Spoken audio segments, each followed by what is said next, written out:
Hello students, welcome to chemistry class by Surya sir. তোমরা দেখছো as usual সোমস classroom. চলে এসেছি আজকে সেই অনেক দিন ধরে আটকে থাকা চ্যাপ্টারটাকে নিয়ে।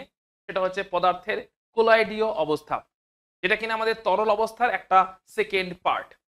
এই চ্যাপ্টারটা কেমন? দ্রবণ বলে একটা পার্ট ছিল, যেটা অলরেডি আমরা কভার করে ফেলেছি। দ্রবণেরই কন্টিনিউয়েশন, মানে দ্রবণেরই সেকেন্ড পার্ট বলা যেতে পারে। প্রকৃত দ্রবণ মানে আমরা জানি যে প্রকৃত দ্রবণে কি হয়, সেখানে প্রপারলি ডিজলভড হয়ে যায়, অর্থাৎ সেখানে একটা দ্রাব আছে এবং একটা দ্রাবক আছে। দ্রাবকের মধ্যে দ্রাবটা একদম প্রপারলি ডিজলভড হয়ে যায়। কিন্তু যদি সেটা না হয়, তখনই তৈরি হচ্ছে কোলয়েড। তো আজকে সেই কোলয়েড নিয়ে থাকছে প্রপার ক্লাসটা, সম্পূর্ণ ক্লাসটা, যেখানে আমরা কোলয়েডের ব্যাপার স্যাপার সম্পর্কে বুঝবো। এটা প্রকৃত দ্রবণ কিনা, প্রকৃত দ্রবণ নয় কেন, প্রকৃত দ্রবণ হতে হলে কি হতে হতো, এরকম আরো কত রকমের ক্যাটাগরাইজেশন আছে। তো সমস্ত ক্লাসটা কিন্তু একদম মন দিয়ে দেখো, যাতে কোলয়েডে এইটার পরে আর কিছু তোমার দেখার প্রয়োজন না হয়।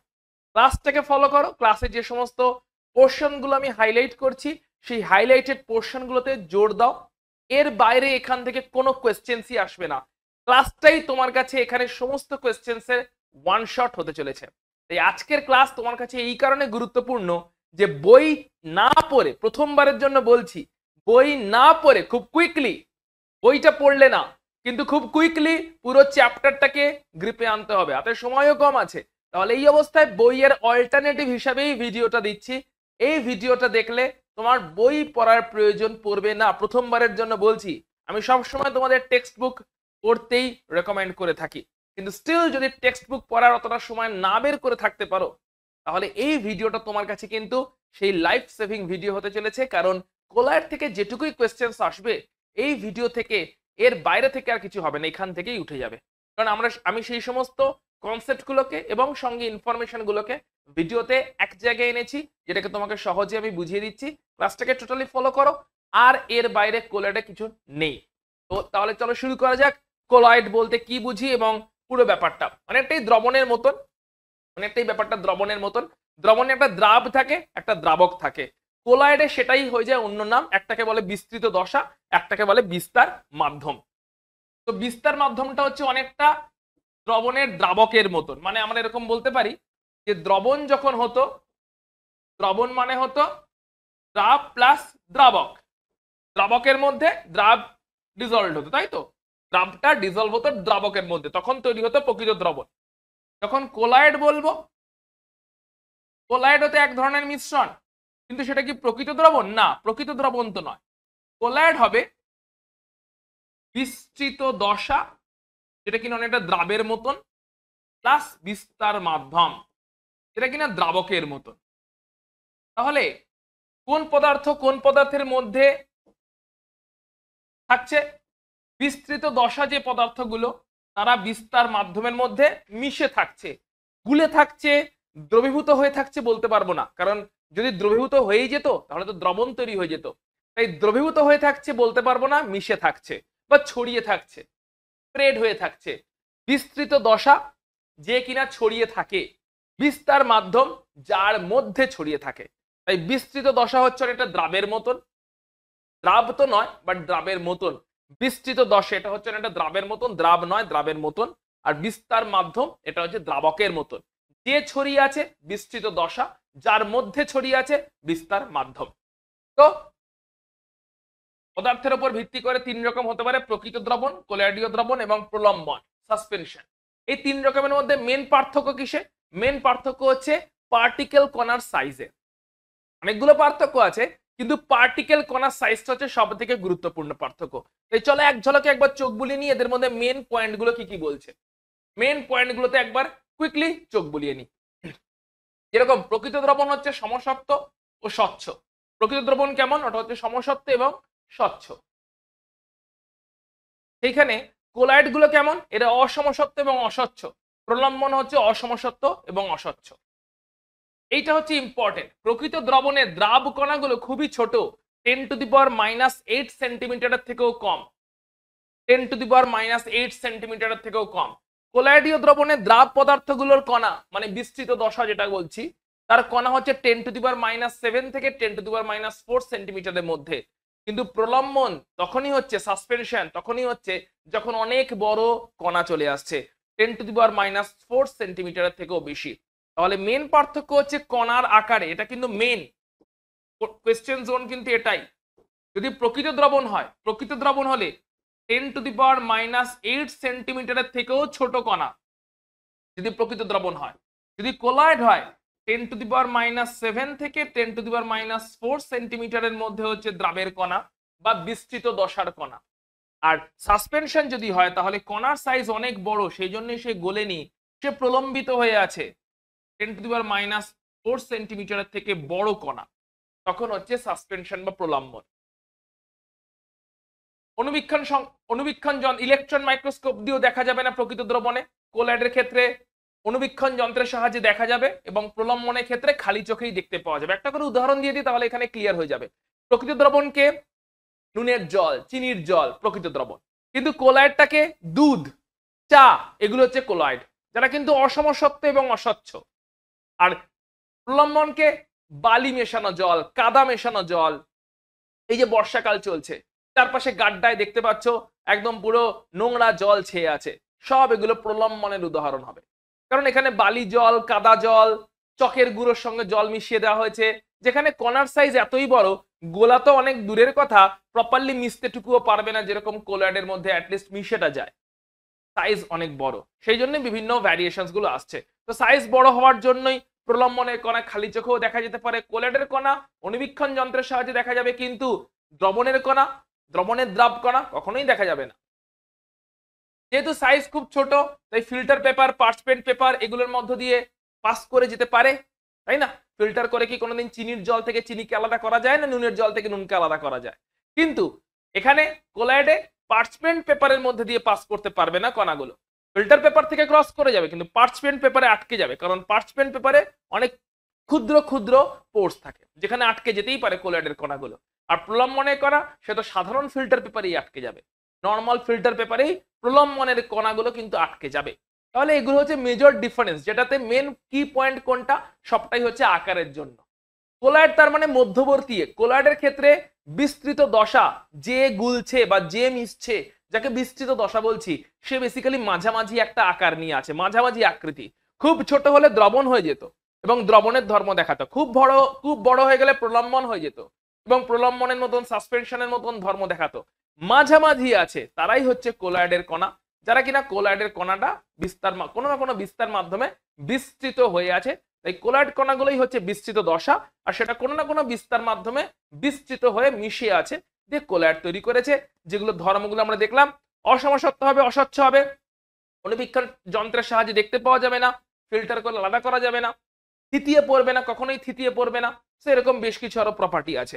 চলো একবার প্রপার্টিগুলো একবার দেখে নেওয়া যাক। যেরকম দ্রবণের কণা কখনোই থিতিয়ে পড়বে না। কোলয়েডের কণাগুলো যদি উপযুক্ত তড়িৎ বিশ্লেষ্য দেওয়া হয় তবেই থিতিয়ে পড়বে, আর প্রলম্বনের কণা তো এমনি ভারীর কারণেই, মানে অভিকর্ষের কারণেই থিতিয়ে পড়বে। প্রকৃত দ্রবণের ক্ষেত্রে তড়িৎ অভিশ্রবণ, তড়িৎ সঞ্চালন কোনো তড়িৎ ধর্ম দেখায় না। কোলয়েডীয় দ্রবণগুলো তড়িৎ ধর্ম দেখায়, প্রলম্বনগুলো তড়িৎ ধর্ম দেখায় না। প্রকৃত দ্রবণের মধ্যে দিয়ে আলোক রশ্মি পাঠালে দ্রবণটা স্বচ্ছ, আলোক রশ্মি পাস করে যায়, কোনো টিন্ডাল এফেক্ট দেখায় না। কোলয়েডের মধ্যে দিয়ে যদি আলোক রশ্মি পাঠানো হয় তাহলে আলোক রশ্মির গতিপথ পাশ থেকে দৃশ্যমান হয়, that is Tyndall effect show করে। প্রলম্বন টিন্ডাল এফেক্ট শো করে না। তাহলে টিন্ডাল এফেক্টটা কি নিশ্চয়ই বুঝতে পেরেছো? সেটা হচ্ছে কোলয়েডের দ্রবণের মধ্যে দিয়ে যদি আলোক রশ্মি পাঠানো হয়, প্রকৃত দ্রবণ দিয়ে স্বচ্ছ হওয়ার জন্য আলোক রশ্মি বেরিয়ে চলে যাবে, অস্বচ্ছ হওয়ার জন্য প্রলম্বনের মধ্যে দিয়ে আলোক রশ্মি পাস করবে না। কিন্তু কোলয়েড সেখান দিয়ে আলোক রশ্মিটা এমন ভাবে যাবে যে ওর গতিপথ, আলোক রশ্মির গতিপথ পাশ থেকে, সাইড থেকে দৃশ্যমান হবে। এই ঘটনাকে বলা হয় টিন্ডাল এফেক্ট। কোলয়েড কণাগুলো আলোক রশ্মিকে বিচ্ছুরিত করে, তার জন্য টিন্ডাল এফেক্ট দেখতে পাওয়া যায়। কণাগুলোর সাইজ খুব বড় নয়, কণাগুলোর সাইজ খুব ছোট নয়, এর জন্য কোলয়েড কণাগুলো আলোক রশ্মির গতিপথে বিচ্ছুরিত হয়ে যায়, অর্থাৎ কোলয়েড কণাগুলো আলোক রশ্মিটাকে বিচ্ছুরিত করে। কোলয়েড কণা আছে সেটা আলোক রশ্মিকে বিচ্ছুরিত করছে, তার জন্য আলোক রশ্মি যখনই যাচ্ছে কোলয়েড দ্রবণের মধ্য দিয়ে, তখন পাশ থেকে আলোক রশ্মিটাকে দেখতে পাওয়া যাচ্ছে। সেটাই হচ্ছে গাড়িতে যখন হেডলাইট, অন্ধকার ধরো গাড়ি চালাচ্ছ রাত্রেবেলা, একদম প্রচুর একদম অন্ধকার, ভয়ানক অন্ধকার, পুরো একদম সব শুনশান, ভয় লাগছে, গাড়ি চালাচ্ছ, গাড়ির হেডলাইটটা জ্বলছে, নিশ্চয়ই দেখতে পাও ওই হেডলাইটের যে টোটাল লাইটটা, ওই লাইটটার সামনে কি হয়, ধুলো ধুলো উঠতে থাকে, লাইটের গতিপথটা মনে হয় যেন চলে গেছে। রাত্রেবেলা অন্ধকারে ছাদে গিয়ে একদম অন্ধকার হয়ে গেছে ধরে নাও, গ্রামের দিকে তো বুঝতে পারা যায়, শহরের দিকে লোডশেডিং হলে বুঝতে পারা যায়। ছাদে গিয়ে একটু টর্চ জ্বালিয়ে দেখো, দেখবে টর্চের পুরো লাইটের গতিপথটা চলে যাচ্ছে, একদম অসীমে মিলিয়ে গেছে বলে মনে হচ্ছে। এই যে গতিপথটা দৃশ্যমান হলো, গাড়ির হেডলাইটের গতিপথ হোক, টর্চের লাইট হোক, তাহলে লাইটের গাড়ির হেডলাইট কিংবা টর্চ, এদের আলোর গতিপথটা যে দৃশ্যমান হচ্ছে পাশ থেকে, এটাই হচ্ছে কোলায়েড কণার বিচ্ছুরণের কারণে। বাতাসের মধ্যে যে সমস্ত ধূলিকণাগুলো কোলায়েডের মতন করে ছড়িয়ে আছে, তারা বিচ্ছুরিত করছে ওই আলোকরশ্মির গতিপথকে, তার জন্য আলোকরশ্মির গতিপথটা পাশ থেকে দৃশ্যমান হচ্ছে। আমরা এই ধর্মকে টিন্ডাল এফেক্ট বলে থাকি, যেটা প্রকৃত দ্রবণ দেখায় না, যেটা প্রলম্বন বা সাসপেনশনও দেখায় না, কেবলমাত্র কোলয়েডই দেখায়। ব্রাউনীয় গতি প্রদর্শন করে, ব্রাউনীয় গতি কখনো কখনো প্রলম্বনে দেখা যায়, প্রকৃত দ্রবণে কোনো ব্রাউনীয় গতি দেখতে পাওয়া যায় না। তাহলে এগুলো হচ্ছে মেজর মেজর ডিফারেন্স। তো পুরো জিনিসটার মেন ফান্ডামেন্টাল দাঁড়িয়ে আছে আকার বা সাইজের উপরে। সাইজ খুব ছোট তো প্রপারলি গুলে যাবে, আন্ত আণবিক স্থানের মধ্যে ঢুকে যাবে, তাই আমরা বলবো দ্রবণ তৈরি হয়েছে। সাইজ মোটামুটি হলে পুরোপুরি ঢুকতে পারবে না, খানিকটা অসমসত্ব খানিকটা অস্বচ্ছর মতন করে মিশে থাকবে, কিন্তু একদম প্রলম্বনও হয়ে যাবে না কোলয়েড। আর সাইজ অনেক বড়, তখন প্রলম্বন হয়ে যাবে, কণাগুলো কিছুক্ষণ পরে থিতিয়ে পড়বে। চলে আসছে শ্রেণী বিভাগ। প্রথম হচ্ছে সল। সল কাদেরকে বলছে? যদি বিস্তার মাধ্যম তরল হচ্ছে আর বিস্তৃত দশা কঠিন, মানে বিস্তার মাধ্যমটা তরল, তরলের মধ্যে কঠিন মিশে আছে, গুলে আছে তো আর বলতে পারবো না, দ্রবণ নিয়ে তো পড়ছি না, তরলের মধ্যে কঠিন গুলে আছে, তাকে বলবো সল। অনেক এক্সাম্পল দেওয়া আছে, এক্সাম্পল গুলো দেখে নাও। এক্সাম্পল কিন্তু এখানে খুব ইম্পর্টেন্ট। গোল্ড সল, সালফার সল, মানে সালফার ছড়িয়ে আছে কোনো তরল মাধ্যমে। মাধ্যমটা যদি জল হয় তখন তাকে বলে হাইড্রোসল, মাধ্যম যদি অ্যালকোহল হয় তখন তাকে বলে অ্যালকোসল।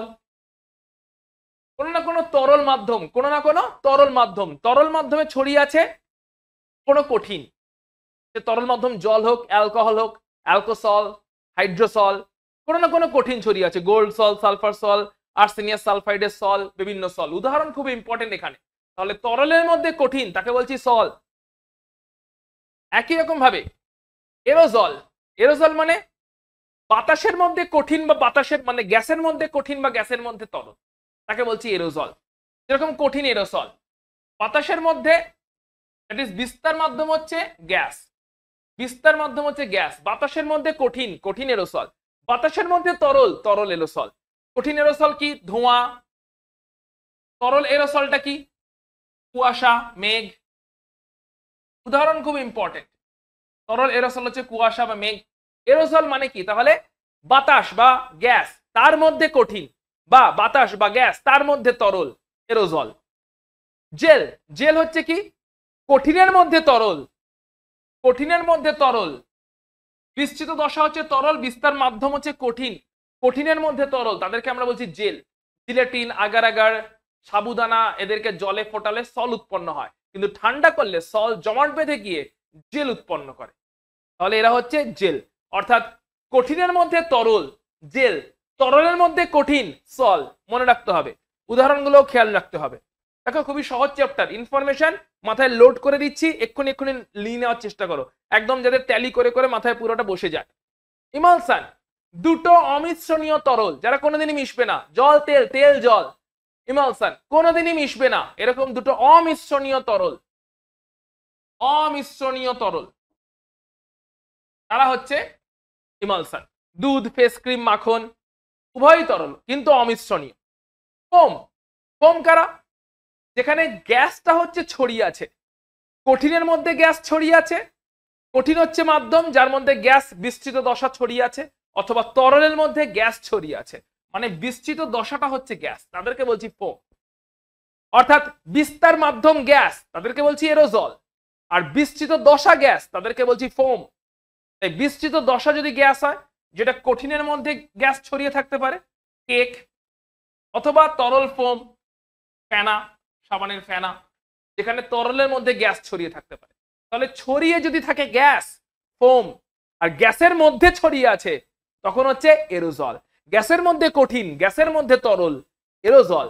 কিন্তু কঠিনের মধ্যে গ্যাস, তরলের মধ্যে গ্যাস, তখন হয়ে যাচ্ছে ফোম। খেয়াল রাখতে হবে কোনটা কি। যদি গ্যাস ছড়িয়ে থাকে তাহলে ফোম, যদি গ্যাসের মধ্যে ছড়িয়ে থাকে তাহলে হচ্ছে তোমার এরোজল। তো এই পার্থক্যগুলো করে করে চলো, দেখো একটাও অসুবিধা হবে না। সঙ্গে উদাহরণগুলো অবশ্যই ট্যালি করো, উদাহরণ প্রচুর উদাহরণ দিয়ে দিচ্ছি, উদাহরণগুলোকে অবশ্যই ট্যালি করে করে চলো। তোমার জন্য স্ক্রিন ছেড়েও দিচ্ছি মাঝে মধ্যে, স্ক্রিনে টোটালটা দেওয়া থাকছে, নোট করতে করতে চলো, উদাহরণগুলোকে ট্যালি করতে করতে চলো। কোনটা কিসের উদাহরণ, উদাহরণটাই ইম্পর্টেন্ট, কারণ উদাহরণের মাধ্যমেই কোশ্চেন তুলে দেবে। অজৈব কোলয়েড, নাম থেকে বোঝা যাচ্ছে অজৈব পদার্থ দিয়ে তৈরি কোলয়েড, অজৈব কোলয়েড। উদাহরণ দেখো, উদাহরণ দেখো, ধাতু গঠিত কোলয়েড, অধাতু গঠিত কোলয়েড, ঠিক আছে, বিভিন্ন রকমের অজৈব পদার্থ দিয়ে, ধাতু অধাতু বা অজৈব যৌগ দিয়ে যে সমস্ত কোলয়েড। জৈব কোলয়েড, জৈব যৌগ দিয়ে যে সমস্ত কোলয়েড তৈরি হয়েছে, বেনজিনের মধ্যে রবারের সল, হাইড্রক্সি সল, জলের মধ্যে স্টার্চের সল, জলের মধ্যে প্রোটিনের সল। তাহলে অজৈব যৌগ দিয়ে তৈরি হওয়া কোলয়েড বা জৈব যৌগ দিয়ে তৈরি হওয়া কোলয়েড, তার ভিত্তিতে হচ্ছে অজৈব কোলয়েড, অজৈব সল বা জৈব সল। ক্লিয়ার? পরেরটা কি বলছে দেখো, দ্রাবক আকর্ষী কোলয়েড, নাম থেকেই বুঝতে পারা যাচ্ছে বিস্তৃত দশা আর বিস্তার মাধ্যম এদের মধ্যে ভালো আকর্ষণ আছে, তাই বলছি দ্রাবক আকর্ষী কোলয়েড। আকর্ষণ বলটা ভালো, বিস্তার মাধ্যম আর বিস্তৃত দশা এদের মধ্যে তীব্র আকর্ষণ আছে, তাদেরকে বলছি দ্রাবক আকর্ষী কোলয়েড। গাম, স্টার্চ, জিলেটিন, প্রোটিন, খেয়াল রাখতে হবে। এদেরকে আমরা বলি হাইড্রোফিলিক কোলয়েড বলবো যদি বিস্তৃত দশাটা জল হয়, বিস্তার মাধ্যমটা জল হয়। বিস্তার মাধ্যম জল হলে আমরা হাইড্রোফিলিক, ফিলিক মানে অ্যাফিনিটি, আসক্তি, তাই জলের প্রতি আসক্তি, হাইড্রোফিলিক বলবো। তাহলে মেন কথা হচ্ছে যে দুটো উপাদান, একটা তো বিস্তৃত দশা যেটা খানিকটা দ্রাবের সঙ্গে সমতুল্য, আর একটা বিস্তার মাধ্যম যেটা খানিকটা দ্রাবকের সঙ্গে সমতুল্য। তাহলে বিস্তৃত দশা আর বিস্তার মাধ্যম এদের মধ্যে তীব্র আসক্তি আছে, দ্রাবক আকর্ষী কোলয়েড। যদি বিস্তার মাধ্যমটা জল হয় আমরা হাইড্রোফিলিক কোলয়েড বলে থাকি। উদাহরণগুলো খেয়াল রাখার চেষ্টা করো। তাহলে দ্রাবক বিকর্ষী কোলয়েড কোনটা নিজেই বলতে পারবে, যেখানে অবশ্যই আকর্ষণ বলটা অতটা স্ট্রং নয়। বিস্তার মাধ্যম আর বিস্তৃত দশা এদের মধ্যে আকর্ষণ বল আছে কিন্তু অতটাও জোরালো নয়। আকর্ষণ বল না থাকলে তো কোলয়েডটাই তৈরি হতো না, কিন্তু আকর্ষণ বল থাকলে অতটা জোরালো নয়, তাদেরকে বলছি দ্রাবক বিকর্ষী কোলয়েড। যেখানে হচ্ছে বিস্তার মাধ্যমের প্রতি বিস্তৃত দশার অতটা আসক্তি নেই, তাদেরকে আমরা বলছি দ্রাবক বিকর্ষী কোলয়েড। যদি জল হয়, বিস্তার মাধ্যম যদি জল হয় তাহলে একইভাবে বলবো হাইড্রোফোবিক কোলয়েড। বিস্তার মাধ্যম জল এবং তার প্রতি বিস্তৃত দশার কোনো আসক্তি নেই, হাইড্রোফোবিক। বিস্তার মাধ্যম জল এবং তার প্রতি বিস্তৃত দশার আসক্তি আছে, হাইড্রোফিলিক। ফোবিয়া মানে রিপালশন আছে, আসক্তি নেই। ফিলিক মানে আসক্তি আছে। গোল্ড সল, সিলভার সল, ফেরিক হাইড্রোক্সাইড সল দেখতেই পাচ্ছি উদাহরণ, উদাহরণ খেয়াল রাখার চেষ্টা করো। নেক্সট কি বলছে, দ্রাবক আকর্ষী কোলয়েডের স্থায়িত্ব দ্রাবক বিকর্ষীর থেকে অনেক বেশি। এটা বলার কোনো অপেক্ষাই রাখে না। দ্রাবক আকর্ষী কোলয়েড মানে আকর্ষণ বল আছে বিস্তৃত দশা আর বিস্তার মাধ্যমের মধ্যে, তো অবশ্যই বেশি স্থায়ী হবে। আর আকর্ষণ বল যদি না থাকে তাহলে অবশ্যই সেটা অল্প স্থায়ী হবে, এটা আবার বলার কি আছে।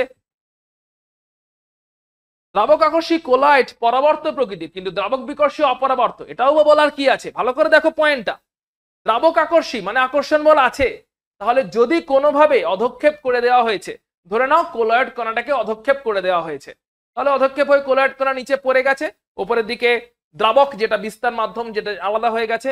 তারপরে যদি আবার ওদেরকে জুড়ে দেওয়ার চেষ্টা করা হয়, আবার ওদেরকে নিয়ে ঝাঁকানো হয়, গরম করা হয়, তাহলে আবার কোলয়েডটা ফিরে আসবে। কখন?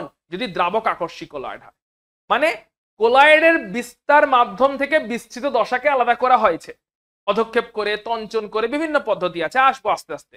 তাহলে আলাদা করে দেওয়া হয়েছে, কোলয়েডের মধ্যে বিস্তৃত দশা আর বিস্তার মাধ্যম আলাদা।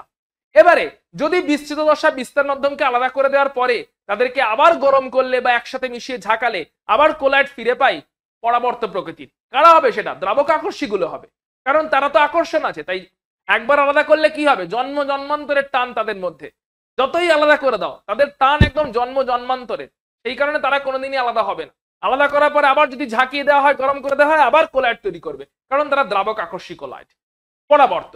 আর দ্রাবক বিকর্ষী কোলয়েড অপরাবর্ত। একবার যদি আলাদা হয়ে যায় তাদেরকে ঝাঁকাও, গরম করো, কেমিক্যাল রিয়াকশন করে দাও, যা খুশি করে নাও, তাদেরকে আবার কোলয়েড অবস্থায় ফিরিয়ে আনা সম্ভব নয় অত সহজে। দ্রাবক বিকর্ষী কোলয়েড মানে খুব ক্লিয়ার যে দ্রাবক বিকর্ষী কোলয়েড গুলো অপরাবর্ত প্রকৃতির হবে, অর্থাৎ একবার যদি কোলয়েডটা আলাদা হয়ে যায়, একবার যদি কোলয়েডের বিস্তার মাধ্যম আর বিস্তৃত দশা আলাদা হয়ে যায়, তাদেরকে পুনরাবস্থায় আবার আগের কোলয়েড অবস্থায় ফিরিয়ে আনা সম্ভব নয়।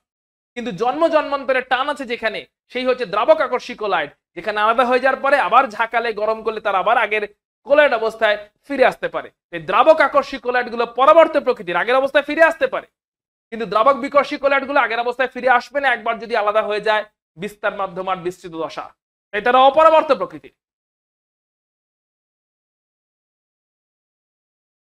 মিসেল গঠন, মিসেল বলতে কি বোঝায়? এটা এক ধরনের কোলয়েড তৈরি হচ্ছে। আমরা যে বাড়িতে ডেলি জামা কাপড় হচ্ছে, এই যে জামাতে ময়লা লেগে যাচ্ছে, দাগ লেগে যাচ্ছে, তেলের দাগ লেগে গেছে, কালির দাগ লেগে গেছে, ঘাম হচ্ছে, ঘামের দাগ লেগে যাচ্ছে, তো বিভিন্ন রকম দাগ যখন লেগে যাচ্ছে আমাদের জানতে হবে দাগের ধরন কেমন। সেই যে অ্যাডভার্টাইজমেন্টে বলে না দাগ ভালো, কোন একটা সাবানের অ্যাডভার্টাইজমেন্টে, ডিটারজেন্টের অ্যাডভার্টাইজমেন্টে বলে দাগ ভালো, ঠিক সেরকমই। তো দাগ যদি লেগে যায়, সেই দাগের ব্যাপারটা আমরা দেখছি, দাগের ধরন কেমন হয়। যে কোনো ধরনের দাগ যদি লেগে যায়, এটাকে ডার্ট বলা হয়েছে, দাগগুলো সাধারণত হয়, আমরা এখানে লিখছি দাগ, দাগগুলো সাধারণত হয় তৈল জাতীয়, গ্রিজ, ময়লা, ঠিক আছে, ঘামের থেকে বেরিয়েছে, সিবেসিয়াস গ্ল্যান্ড থেকে বেরিয়েছে কোনো সিক্রেশন, তাহলে দাগগুলো সাধারণত হয় তৈল জাতীয়, গ্রিজ জাতীয়, ময়লা জাতীয়, আমাদের ঘাম থেকে বেরোনো বিভিন্ন রকম রস, সিবেসিয়াস গ্ল্যান্ড থেকে বেরোচ্ছে যে সমস্ত রস, সেই জাতীয়। তো দাগ বিভিন্ন রকম হতে পারে। তাহলে দাগ এখন লেগে গেছে, এখন দিয়েছি সোডিয়াম স্টিয়ারেট জাতীয় সাবানের কণা। সাবানের মধ্যে কি আছে? সোডিয়াম স্টিয়ারেট জাতীয় মলিকুল আছে। এই সোডিয়াম স্টিয়ারেট মলিকুলের আবার দুটো পার্ট আছে, একটা হচ্ছে লং হাইড্রোফোবিক টেল যেটা কিনা হাইড্রোকার্বন, আর একটা হচ্ছে হাইড্রোফিলিক হেড যেটা কিনা পোলার।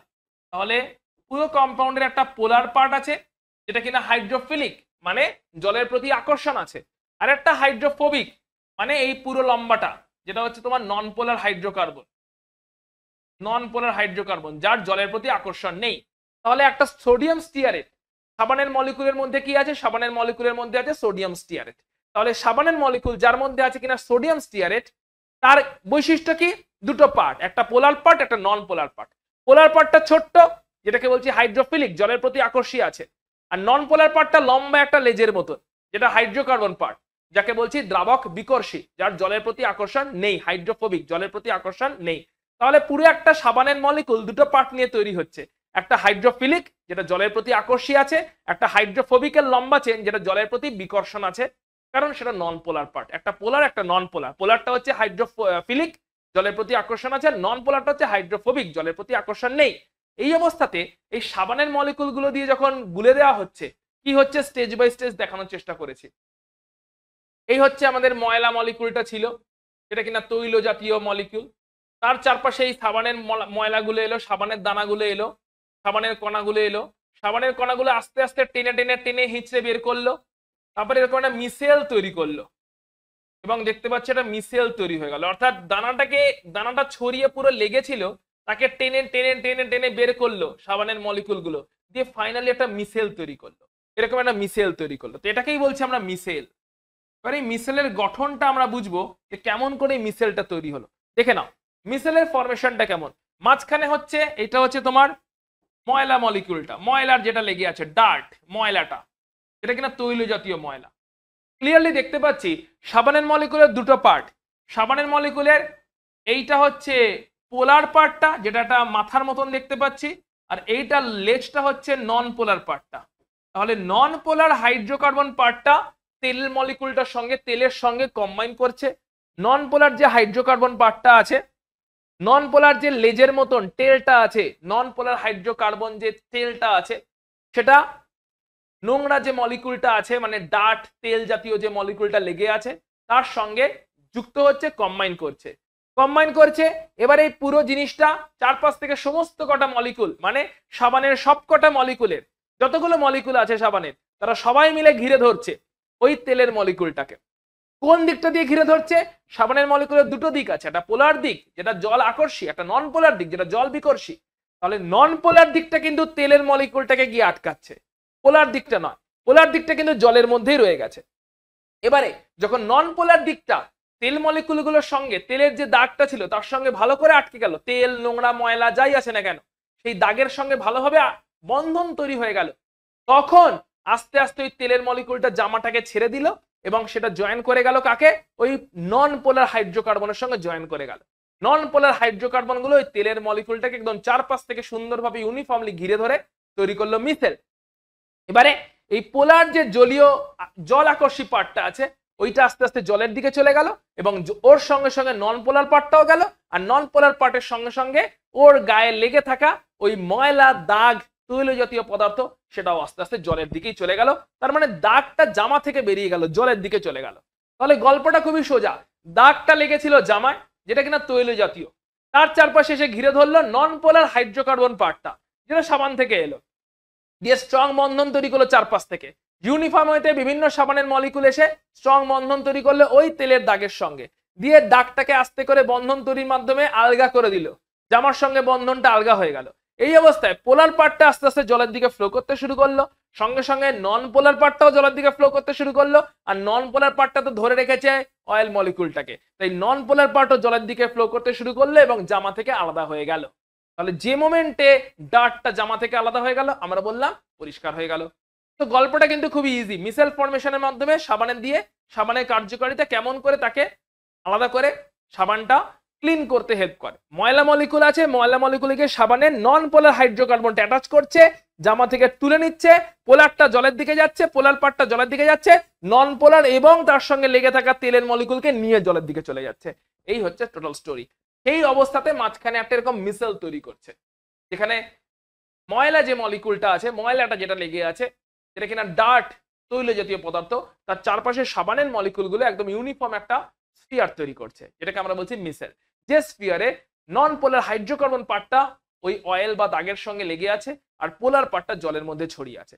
পোলারটা যেই আস্তে আস্তে জলের দিকে যেতে শুরু করবে, নন পোলারটাতেও টান পড়বে এবং সেই টানের পরিপ্রেক্ষিতে ওই ডার্ট মলিকুলটা আস্তে আস্তে টান খাবে এবং সেটা জামা থেকে বেরিয়ে যাবে, জলের দিকে যেতে শুরু করবে। এইভাবে আমাদের পরিষ্কার পরিচ্ছন্নতা হয়ে থাকবে। এখানে একটা গুরুত্বপূর্ণ টার্মস আছে দুটো, একটা যে সংকট মিশেলীকরণ গারত্ব, একটা যে ক্র্যাফট উষ্ণতা। সংকট মিশেলীকরণ গারত্ব সিএমসি, সংক্ষেপে বলে CMC, critical micelle concentration, critical micelle concentration বা সিএমসি। অর্থাৎ একটা ন্যূনতম গারত্ব লাগবে সাবানের মলিকুলগুলোর মিসেল তৈরি করার জন্য। মানে জাস্ট একটুখানি সাবান দিয়ে দিলেই যখনই জামা কাপড় পরিষ্কার হবে না, অর্থাৎ ন্যূনতম যতটা গারত্বের সাবান দিতে হবে, ন্যূনতম সাবানের গাঢ়ত্ব যতটা হতে হবে জামা কাপড়কে পরিষ্কার হতে হলে, তাকে বলা হয় ন্যূনতম, সেই গাঢ়ত্বটাকে বলা হচ্ছে সংকট গাঢ়ত্ব বা ক্রিটিক্যাল মিসেল কনসেন্ট্রেশন।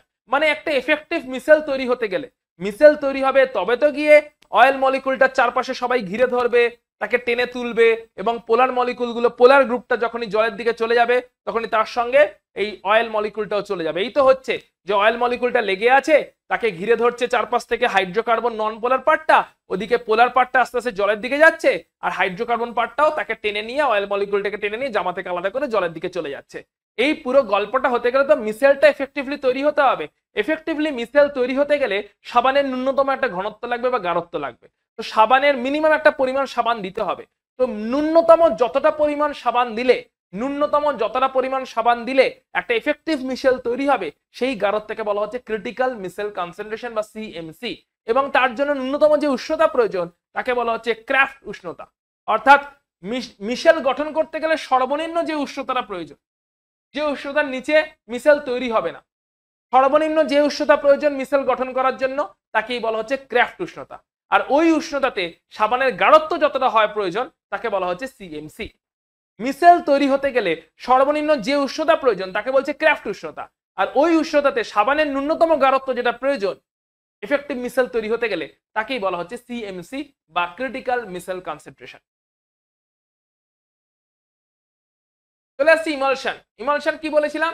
দুটো অমিশ্রণীয় তরল মিশছে না এরকম তরল। তো জলে তেল জাতীয় হতে পারে বা তেলে জল জাতীয় হতে পারে। জলে তেল জাতীয় ইমালশনের উদাহরণ কি? জলের মধ্যে তেল, জলের মধ্যে তেল, তাই জলটা হচ্ছে বিস্তার মাধ্যম, তেলটা হচ্ছে বিস্তৃত দশা। উদাহরণ হচ্ছে দুধ, ক্রিম, এগুলো দুধ, ক্রিম এগুলো হচ্ছে সবই জলের মধ্যে তেল। জল হচ্ছে বিস্তার মাধ্যম, তার মধ্যে তেল হচ্ছে বিস্তৃত দশা।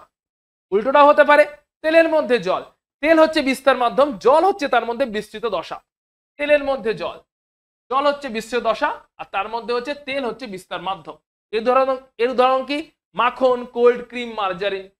তাহলে জলে তেলের উদাহরণ খেয়াল রাখতে হবে। জলে তেলের উদাহরণ হচ্ছে দুধ, ভ্যানিশিং ক্রিম, মেয়োনিজ, এগুলো জলের মধ্যে তেল জাতীয় পদার্থের কোলাইড। কিন্তু মাখন ওটা কিন্তু তেলের মধ্যে জল জাতীয়।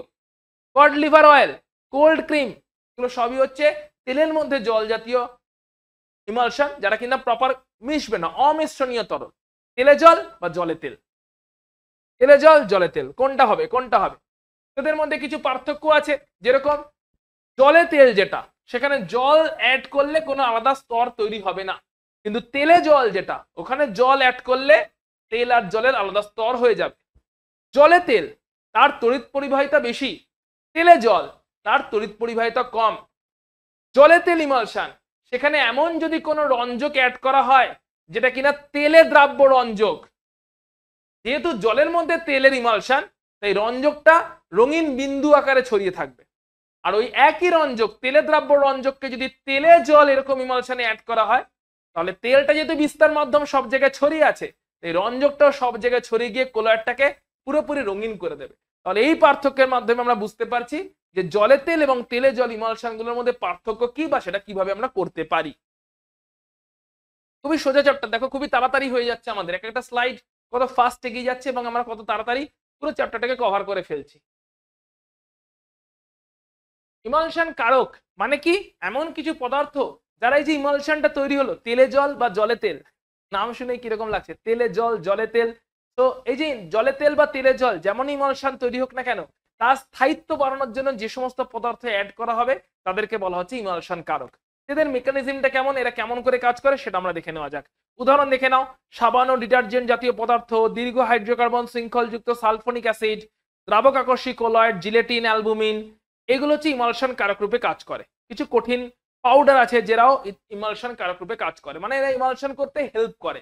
ইমালশন বলে তেলে জলের মিশ্রণটা যাতে স্থায়ী মিশ্রণ তৈরি হয়, জলে তেলের মিশ্রণটা যাতে স্থায়ী মিশ্রণ তৈরি হয়। অর্থাৎ তেলে জল অমিশ্রণীয় কিন্তু যাতে স্থায়ীভাবে তৈরি হয়ে থাকে, জলে তেল অমিশ্রণীয় তরল কিন্তু তারা যেন স্থায়ীভাবে তৈরি হয়ে থাকে। তাই তেলে জল বা জলে তেল কিন্তু যেটাই হোক না কেন, যেন সেই মিশ্রণটা স্থায়ী থাকে।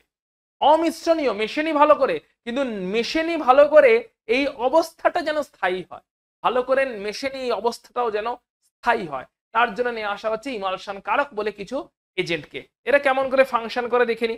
এই ইমালশন কারকদেরও দুটো অংশ থাকে, একটা হচ্ছে হাইড্রোকার্বন চেন, যেটা কিনা নন পোলার, আমরা জানি অ্যাজ ইউজুয়াল হাইড্রোকার্বন চেন যেটা হচ্ছে নন পোলার টেল বেসিক্যালি। আর একটা থাকে হচ্ছে পোলার গ্রুপ, পোলার অংশ। তাহলে একটা পোলার একটা নন পোলার, পুরোপুরি একটা হাইড্রোকার্বন চেন আছে যেটা নন পোলার, আর একটা পোলার আছে। এবারে ধরলাম এদিকটা হচ্ছে অয়েল গ্লোবিউল বলছে, অর্থাৎ এটা একটা মিশ্রণ যার এদিকটাতে তেলগুলো আছে, এদিকটাতে জল আছে। দেখতেই পাচ্ছি দুটো আলাদা হয়ে আছে, জল আর তেল, এটা অমিশ্রণীয় আর মেশেনি আলাদা হয়ে আছে। এদিকটাতে জল আছে, এদিকটাতে তেলটা আছে। তাহলে এরা তো একে অপরের সাথে মেশেনি, অমিশ্রণীয় ভাবে আছে। এই অবস্থাটা যাতে স্থায়ী হয় তার জন্য ইমালশন কারক অ্যাড করা হয়েছে। এখন ইমালশন কারক কি করছে দেখো, ইমালশন কারকের দুটো অংশ, একটা হচ্ছে হাইড্রোকার্বন নন পোলার।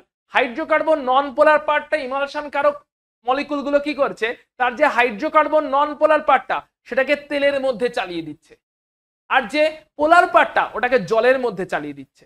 তাহলে ধরলাম এই যে এই পেনটা, আমি ধরলাম এদিকটা হাইড্রোকার্বন নন পোলার পার্ট, এই পার্টটা ঢুকে গেছে তেলের মধ্যে, পোলার পার্টটা ঢুকে গেছে জলের মধ্যে। তাহলে একদিকে জল একদিকে তেল, এক হাত দিয়ে ধরে আছি তেলকে, অন্য হাত দিয়ে ধরে আছি জলকে। এটাই তো হচ্ছে, এক হাত দিয়ে ধরে আছি তেলকে, কোন হাত দিয়ে, যেটা হাইড্রোকার্বন চেন নন পোলার হাইড্রোকার্বন চেন ওই পার্টটা দিয়ে ধরে আছি জল তেলটাকে।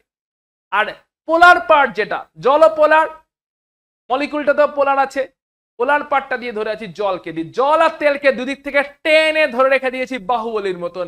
এই বাহুবলীটাই হচ্ছে ইমালশন কারক। এর ফলে এরা দুজন অমিশ্রণীয়, কিন্তু তারপরও এরা আলাদা হয়ে যাচ্ছে না, অমিশ্রণীয় অবস্থাতেও স্থায়িত্ব পাচ্ছে, অমিশ্রণীয় অবস্থাতেও স্থায়িত্ব পাচ্ছে। কারণ হাইড্রোকার্বন নন পোলার পার্টটা তেলের দিকটাকে ধরে রেখে দিয়েছে, ওর মধ্যে নিজেকে মিশিয়ে দিয়েছে, দিয়ে ওইখানে বন্ধন বানিয়েছে। পোলার পার্টটা জলের মধ্যে নিজেকে মিশিয়ে দিয়েছে, দিয়ে বন্ধন বানিয়েছে, যে দুই দিককে টেনে রেখে দিয়েছে ইমালশন কারক। এইভাবে অমিশ্রণীয় হওয়ার পরও তাদের মধ্যে স্থায়িত্ব থাকছে। পৃষ্ঠতল সক্রিয় পদার্থ এরাও অনেকটা ইমালশন কারকের মতনই, সবকটা মলিকুলই দেখো একই রকম প্যাটার্নটাকে বুঝতে পেরেছো, প্যাটার্নটাকে ক্র্যাকডাউন করতে পেরেছো। সেটা সাবান মলিকুল হোক, সেটা ইমালশন কারক হোক, সেটা সারফেক্ট্যান্ট হোক, একই প্যাটার্ন। একটা ল্যাজ আছে হাইড্রোকার্বন নন পোলার ল্যাজ, আর মাথায় আছে একটা মাথা আছে পোলার মাথা, তাহলে পোলার হেড আর হাইড্রোকার্বন নন পোলার টেল, এইভাবেই সমস্ত মলিকুলগুলোকে ডিজাইন করা হয়েছে। এরা কি, এরা কেন কাজ করে, এদের কত রকম প্রকারভেদ আছে, এক্ষুনি ফিরে আসবো, তবে তার আগে নিচ্ছি একটা ছোট্ট বিরতি। তাহলে আমরা দেখছিলাম পৃষ্ঠতল সক্রিয় পদার্থ যাদের স্ট্রাকচারটা হচ্ছে সেই একই রকম, যেখানে কিনা একটা নন পোলার পার্ট আছে যেটা কিনা হাইড্রোকার্বন পার্ট, এবং সেই কারণে হাইড্রোকার্বন পার্ট, নন পোলার পার্ট যেটা একটা হাইড্রোকার্বন টেল, সেই কারণে এটা হাইড্রোফোবিক। আর একটা পোলার পার্ট আছে যেটা কিনা হাইড্রোফিলিক, পোলার পার্ট আছে এটা হচ্ছে হাইড্রোফিলিক। আমরা দেখছিলাম এরকমই স্ট্রাকচার হয় সাবানের মলিকুলগুলোর জন্য, এবং এরকমই স্ট্রাকচার হয়ে থাকে ওই যে আমাদের সেকেন্ড টাইপের যে মলিকুলগুলো আছে, এটা তো পৃষ্ঠতল সক্রিয় পদার্থ, মানে হচ্ছে কোনটা, এটা হচ্ছে সারফেক্টেন্ট, সাবান জাতীয় পদার্থ হতে পারে, অথবা ইমালশন কারক, ইমালসিফাইং যে এজেন্টগুলো ছিল, একই রকমের স্ট্রাকচার, বেসিক স্ট্রাকচারটা একই রকম। তো হাইড্রোফোবিক পার্ট যেটা নন পোলার হাইড্রোকার্বন পার্ট, আর হাইড্রোফিলিক পার্ট যেটা পোলার পার্ট। 4 রকমের হতে পারে এরা, কি কি রকম হতে পারে, একটা হচ্ছে নন আয়নিক, মানে কোনো আয়নসের প্রেজেন্স নেই, নন আয়নিক। দেখতেই পাচ্ছি একটা পোলার পার্ট আছে যেটা হাইড্রোফিলিক হেড বলছে, আর একটা নন পোলার হাইড্রোফোবিক টেল আছে। হতে পারে অ্যানায়নিক, অর্থাৎ পোলার পার্টটাতে একটা মাইনাস চার্জের প্রেজেন্স আছে, অ্যানায়নিক।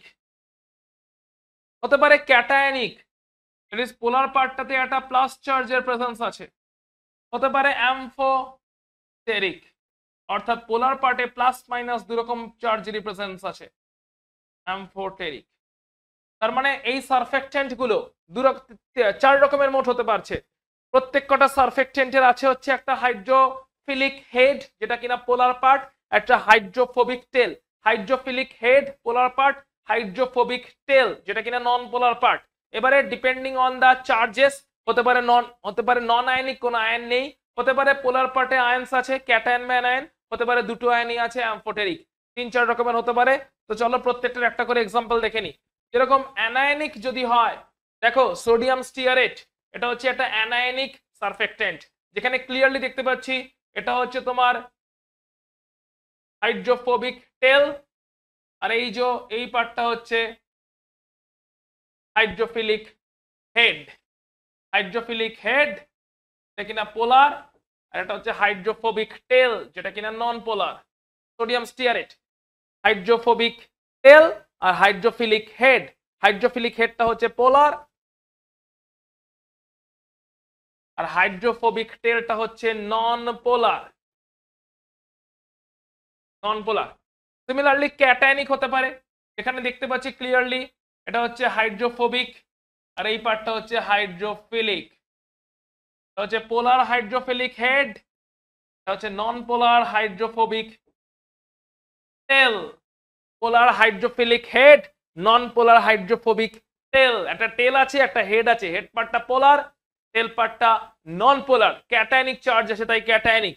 হতে পারে নন আয়নিক, যেরকম কম্পাউন্ডে দেখতে পাচ্ছি একটা লম্বা হাইড্রোফোবিক চেন আছে, সঙ্গে একটা পোলার পার্ট আছে, কিন্তু পোলার পার্ট কেন, অক্সিজেন হাইড্রোজেন এদের প্রেজেন্স আছে, অক্সিজেন ইলেকট্রোনেগেটিভ অক্সিজেন কোথাও প্রেজেন্স থাকা মানেই সেখানে পোলারিটি তৈরি হয়ে যাবে। তাই এই পার্টটা হচ্ছে পোলার পার্ট, এই পার্টটা হচ্ছে একটা লম্বা হাইড্রোকার্বন চেন, নন পোলার পার্ট, কিন্তু এখানে কোনো আয়নসের প্রেজেন্স নেই তাই এটা নন আয়নিক। তো 3-4 রকমের হতে পারে, আয়নিক, ক্যাটায়নিক, নন আয়নিক। এবার হচ্ছে দ্রাবক আকর্ষী কোলয়েড কেমন করে তৈরি করা যাবে। দেখো দ্রাবক আকর্ষীদের মধ্যে খুবই সুবিধা আছে। কি সুবিধা? দ্রাবক আকর্ষীরা একে অপরকে আকর্ষণ করে, বিস্তার মাধ্যম আর বিস্তৃত দশা আকর্ষণ করে। তাই গরম জল নিয়ে ঝাঁকিয়ে দাও অথবা একটু গরম করে দাও, তাহলে এরা তৈরি হয়ে যাবে। যেরকম বলছে গরম জলে স্টার্চ যোগ করে ঝাঁকিয়ে দিলে স্টার্চের সল তৈরি হয়ে যায়, জিলেটিন, গ্রাম প্রভৃতির সল তৈরি করা যেতে পারে। যেহেতু আকর্ষণ অলরেডি আছে তাই কাছাকাছি জাস্ট একটু এনে দাও, আকর্ষণ বল তৈরি হয়ে গিয়ে কোলয়েড তৈরি হয়ে যাবে।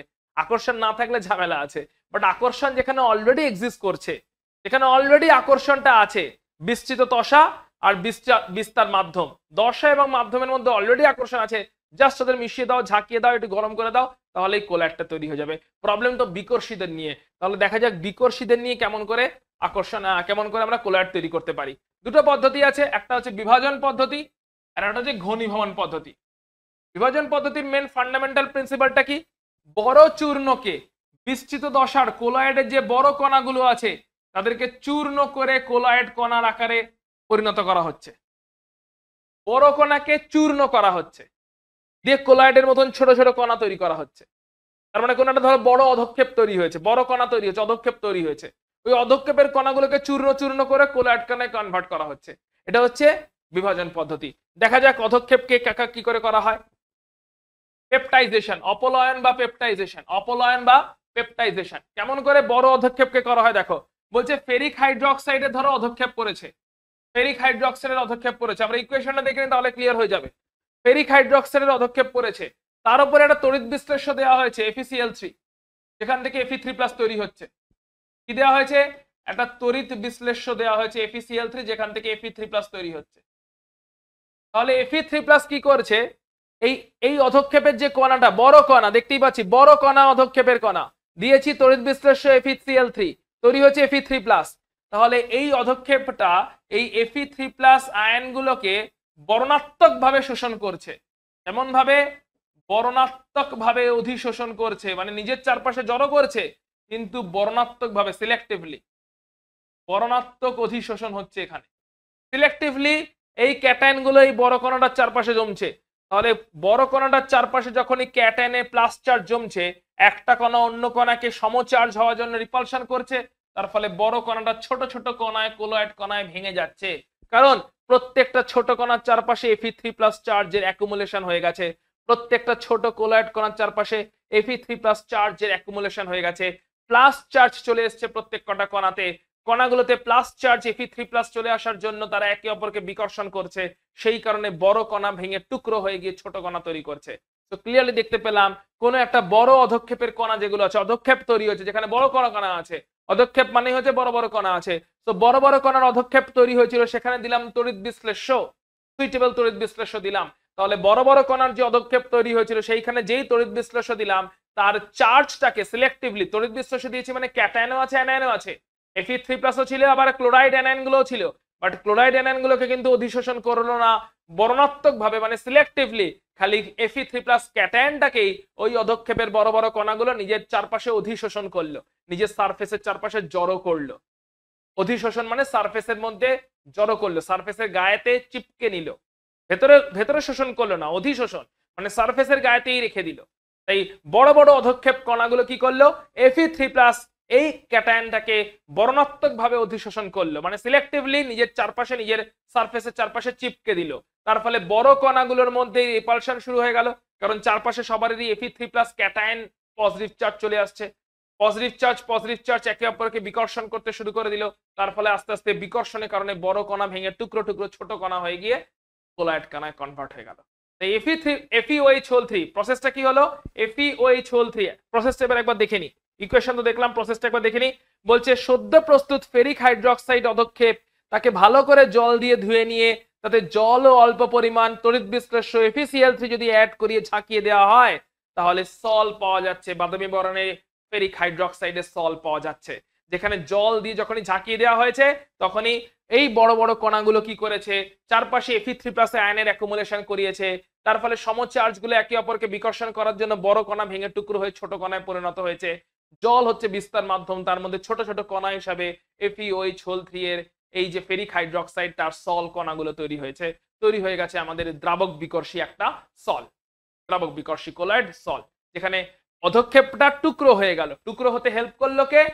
ওই ক্যাটায়ন গুলো এলো থেকে আমি অ্যাড করেছি, আমরা অ্যাড করেছি FeCl3 ক্যাটায়ন অ্যাড করেছি, কিন্তু অ্যানায়নও ছিল, তাই ক্যাটায়ন গুলোকেই বর্ণাত্মক ভাবে সিলেক্টিভলি শোষণ করেছে, শোষণ নয় অধিশোষণ, সারফেসের উপরে জড়ো করেছে, এন্ড জড়ো করার ফলেই ওরা একে অপরকে বিকর্ষণ করতে শুরু করেছে, বড় কণা ভেঙে ছোট কণা হয়ে গেছে, কোলয়েড তৈরি হয়ে গেছে। এছাড়া আর কি হতে পারে? ব্রেডিগের আর্ক পদ্ধতি, এই পদ্ধতি কাদের জন্য অ্যাপ্লিকেবল? ধাতব ধাতব সল যদি তৈরি করতে হয়, গোল্ড সল, সিলভার সল, ধাতব সল। সল মানে তো আমরা জানি যেখানে তরল মাধ্যমে কোনো কঠিন কণা আছে। এই ধাতব সল তৈরি করতে গেলে গোল্ড সল, সিলভার সল, তখন আমরা ব্রেডিং এর আর্ক পদ্ধতি ইউজ করে থাকি। ঘনীভবন পদ্ধতি এটা ঠিক উল্টো, এখানে ছোট ছোট কণাকে জুড়ে দিয়ে একটা কোলয়েড কণা তৈরি হচ্ছে, মানে খুবই সূক্ষ্মাতি সূক্ষ্ম অণু পরমাণুদেরকে জুড়ে একটা কোলয়েড কণা তৈরি করা হচ্ছে। বিভাজন পদ্ধতি উল্টো, একটা বড় অধক্ষেপ কণাকে বিভাজন করে ছোট কোলয়েড কণায় পরিণত করা হয়েছে।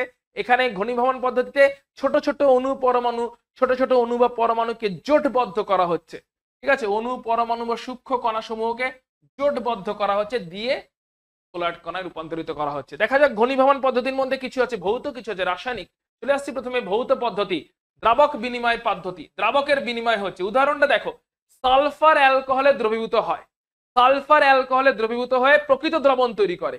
ওই দ্রবণে যদি অতিরিক্ত জল যোগ করে ঝাঁকিয়ে দেওয়া হয়, তাহলে জল এবং অ্যালকোহলের সঙ্গে সালফার একটা কোলয়েড কণা পরিণত হয়ে যায়, কোলয়েডে পরিণত হয়ে যায়। সালফার কিন্তু এমনিতে অ্যালকোহলে দ্রবীভূত হয়ে প্রকৃত দ্রবণ তৈরি করছিল, সালফার অ্যালকোহলে দ্রবীভূত হয়ে প্রকৃত দ্রবণ তৈরি করছিল, কিন্তু যেই অতিরিক্ত জল যোগ করে ঝাঁকানো হলো, তখন জলের মধ্যে সালফারের কোলয়েড দ্রবণ তৈরি হয়ে গেল। এখানে দ্রাবক এক্সচেঞ্জ হয়ে গেছে, সালফারের দ্রাবক ছিল অ্যালকোহল, ওখানে সে প্রকৃত দ্রবণ হিসেবে ছিল, এখন সালফারের দ্রাবক হয়ে গেছে জল, এখানে সে কোলয়েড হিসেবে প্রেজেন্ট আছে, কোলয়েড হিসেবে প্রেজেন্ট আছে, দ্রাবকের এক্সচেঞ্জ হয়ে গেছে। আর দেখো, বলছে ঠান্ডা তরলের সাহায্যে বাষ্পের ঘনীভবন পদ্ধতি। কি করা হচ্ছে, সালফার বাষ্প, মার্কারি বাষ্প, মার্কারি বাষ্প বা সালফার বাষ্প, তাদেরকে শীতল জলের মধ্যে দিয়ে চালনা করা হচ্ছে এবং তার ফলে ওই মৌলগুলো সল তৈরি হচ্ছে। শীতল জলের মধ্যে দিয়ে বাষ্পকে চালনা করলে তাদের সল পাওয়া যেতে পারে, এইভাবেও কোলয়েড তৈরি করা যেতে পারে। আর কি পদ্ধতি আছে দেখো, বলছে অতিরিক্ত শীতলীকরণ পদ্ধতি। এখানে কি করা হচ্ছে, ক্লোরোফর্ম বা ইথার আর তার সঙ্গে জল নেওয়া হয়েছে, এই মিশ্রণটাকে অতিরিক্ত শীতল করে দেওয়া হয়েছে। ক্লোরোফর্ম নেওয়া হয়েছে, জল নেওয়া হয়েছে, বা ইথার আর জল নেওয়া হয়েছে।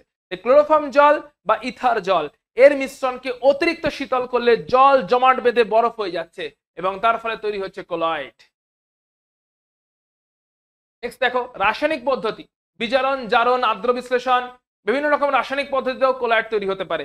যেরকম বিজারণ পদ্ধতি, দেখতেই পাচ্ছ গোল্ড ক্লোরাইড, গোল্ড ক্লোরাইডকে যদি ফর্মালডিহাইড দিয়ে বিজারণ করে দেওয়া হয়, তাহলে গোল্ডের সল তৈরি হয়, সঙ্গে HCl ও তৈরি হয়। যে HClটা সলের স্থায়িত্ব নষ্ট করে, তার জন্য সামান্য পটাশিয়াম কার্বনেট অ্যাড করে HClটাকে নিউট্রালাইজ করে দেওয়া হয়। তাহলে গোল্ড ক্লোরাইডকে ফর্মালডিহাইড দিয়ে বিজারিত করলে গোল্ডের সল তৈরি হলো, সঙ্গে HCl তৈরি হয়। HCl সলের স্থায়িত্ব নষ্ট করে, তাই HCl কে নিউট্রালাইজ করা জরুরি, তার জন্য পটাশিয়াম কার্বনেট অ্যাড করা হয়।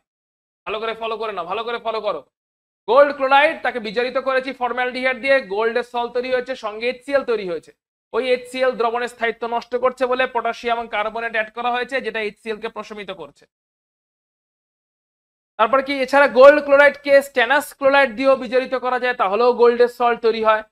প্ল্যাটিনাম ক্লোরাইডকে স্টেনাস ক্লোরাইড দিয়ে বিজারিত করা যায়, তাহলে প্ল্যাটিনামের সল্ট তৈরি হয়। তাহলে বিভিন্ন ধাতুর ক্লোরাইডকে অন্যান্য কোনো বিজারক দ্রব্য দিয়ে বিজারিত করলে সেই ধাতুর সল্ট তৈরি হয়। গোল্ড ক্লোরাইডকে বিজারিত করলে গোল্ডের সল্ট, প্ল্যাটিনাম ক্লোরাইডকে বিজারিত করলে প্ল্যাটিনামের সল, এইভাবে বিজারণের মাধ্যমে সল তৈরি করা যেতে পারে। জারণ পদ্ধতি, জারণ পদ্ধতি মানে একই রকম জারণ করতে হবে। যেরকম দেখতে পাচ্ছি H2S এবং ব্রোমিন, এখানে সালফার H2S জারিত হয়ে সালফারের সল তৈরি করছে। H2S আর ব্রোমিন এদের বিক্রিয়াতে H2S টা জারিত হচ্ছে, দিয়ে সালফারের সল তৈরি করছে। একই রকম ভাবে H2S কে লঘু HNO3 দিয়েও যদি জারিত করা হয়, তাহলে সালফারের সল তৈরি হয়। তাহলে জারণ করেও আমরা সল তৈরি করতে পারছি, যেখানে জল হচ্ছে বিস্তার মাধ্যম আর কোলয়েড কণাটা ছড়িয়ে আছে বিস্তৃত দশা হিসাবে। বিনিময় বিক্রিয়ার মাধ্যমেও তৈরি হতে পারে, যেরকম আর্সেনিক অক্সাইড আছে, H2S আছে, বিনিময় হয়ে গেল, তার ফলে আর্সেনিক অক্সাইডের সল তৈরি হলো।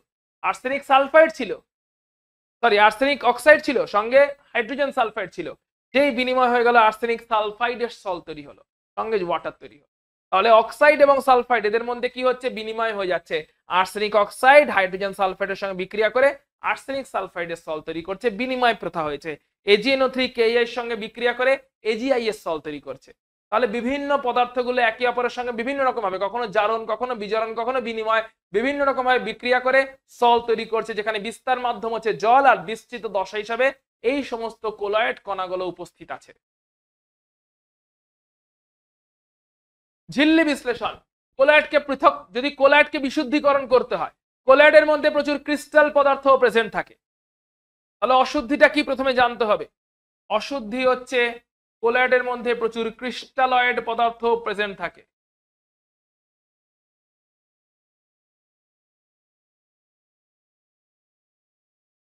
ক্রিস্টালয়েড পদার্থ মানে যেগুলো ক্রিস্টাল তৈরি করতে পারে, মানে আয়নিক পদার্থ টাইপের। তাই কোলয়েডের মধ্যে অশুদ্ধি হিসাবে ক্রিস্টালয়েড পদার্থ প্রেজেন্ট থাকে। অল্প স্বল্প থাকলে ঠিক আছে, সেটা কোলয়েডের স্থায়িত্বকে বাড়ায়। কিন্তু যদি অতিরিক্ত পরিমাণ ক্রিস্টালয়েড বা তড়িৎ বিশ্লেষ্য পদার্থ, আয়নিক পদার্থ প্রেজেন্ট থাকে, সেটা কোলয়েডের স্থায়িত্বকে কমিয়ে দিতে পারে। তার জন্য কোলয়েডকে ঝিল্লি বিশ্লেষণ, তড়িৎ বিশ্লেষণ, তড়িৎ ঝিল্লি বিশ্লেষণ, বিভিন্ন পদ্ধতি, ঠিক আছে, আল্ট্রাসেন্ট্রিফিউগেশন, আল্ট্রাফিল্ট্রেশন, বিভিন্ন পদ্ধতির মাধ্যমে কোলয়েডকে বিশুদ্ধিকরণ করা হয়, যাতে তার মধ্যে অতিরিক্ত ক্রিস্টালয়েড পদার্থ না থাকে। কারণ কোলয়েডে অতিরিক্ত ক্রিস্টালয়েড থাকলে সেটা অশুদ্ধি এবং সেটা কোলয়েডের স্থায়িত্বকে নষ্ট করতে পারে। অল্প স্বল্প থাকাটা জরুরি, কিন্তু বেশি যেন না থাকে এটা আমাদের খেয়াল রাখতে হবে। ঠিক আছে, তো এটা হচ্ছে ক্রিস্টালয়েডদেরকে আলাদা করার জন্য একটা মেকানিজম আমরা দেখতে পাচ্ছি, যেটার মাধ্যমে ক্রিস্টালয়েডদেরকে আলাদা করা হচ্ছে। যেখানে ক্রিস্টালয়েড পার্টিকেল গুলো আছে, সল পার্টিকেল গুলো আছে, একটা মেমব্রেন আছে, মেমব্রেনের থ্রু দিয়ে ক্যাথোড অ্যানোড আছে। ইলেকট্রিসিটির মাধ্যমে যদি আয়নীয় ক্রিস্টালয়েড হয়, তাহলে ক্যাথোডে চার্জ আছে হচ্ছে নেগেটিভ, অ্যানোডে চার্জ আছে পজিটিভ।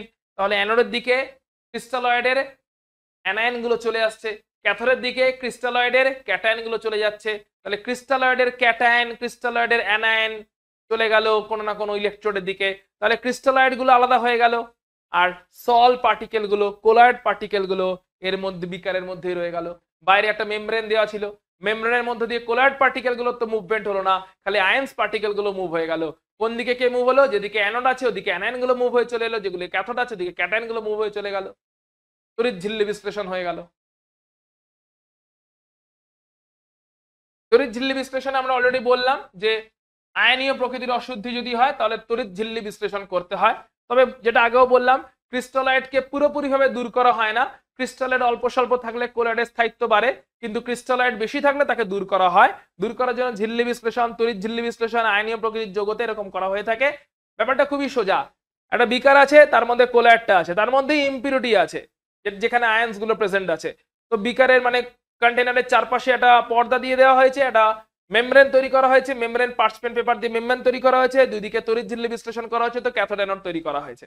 এবার ক্যাথোডে চার্জ নেগেটিভ, অ্যানোডে চার্জ পজিটিভ।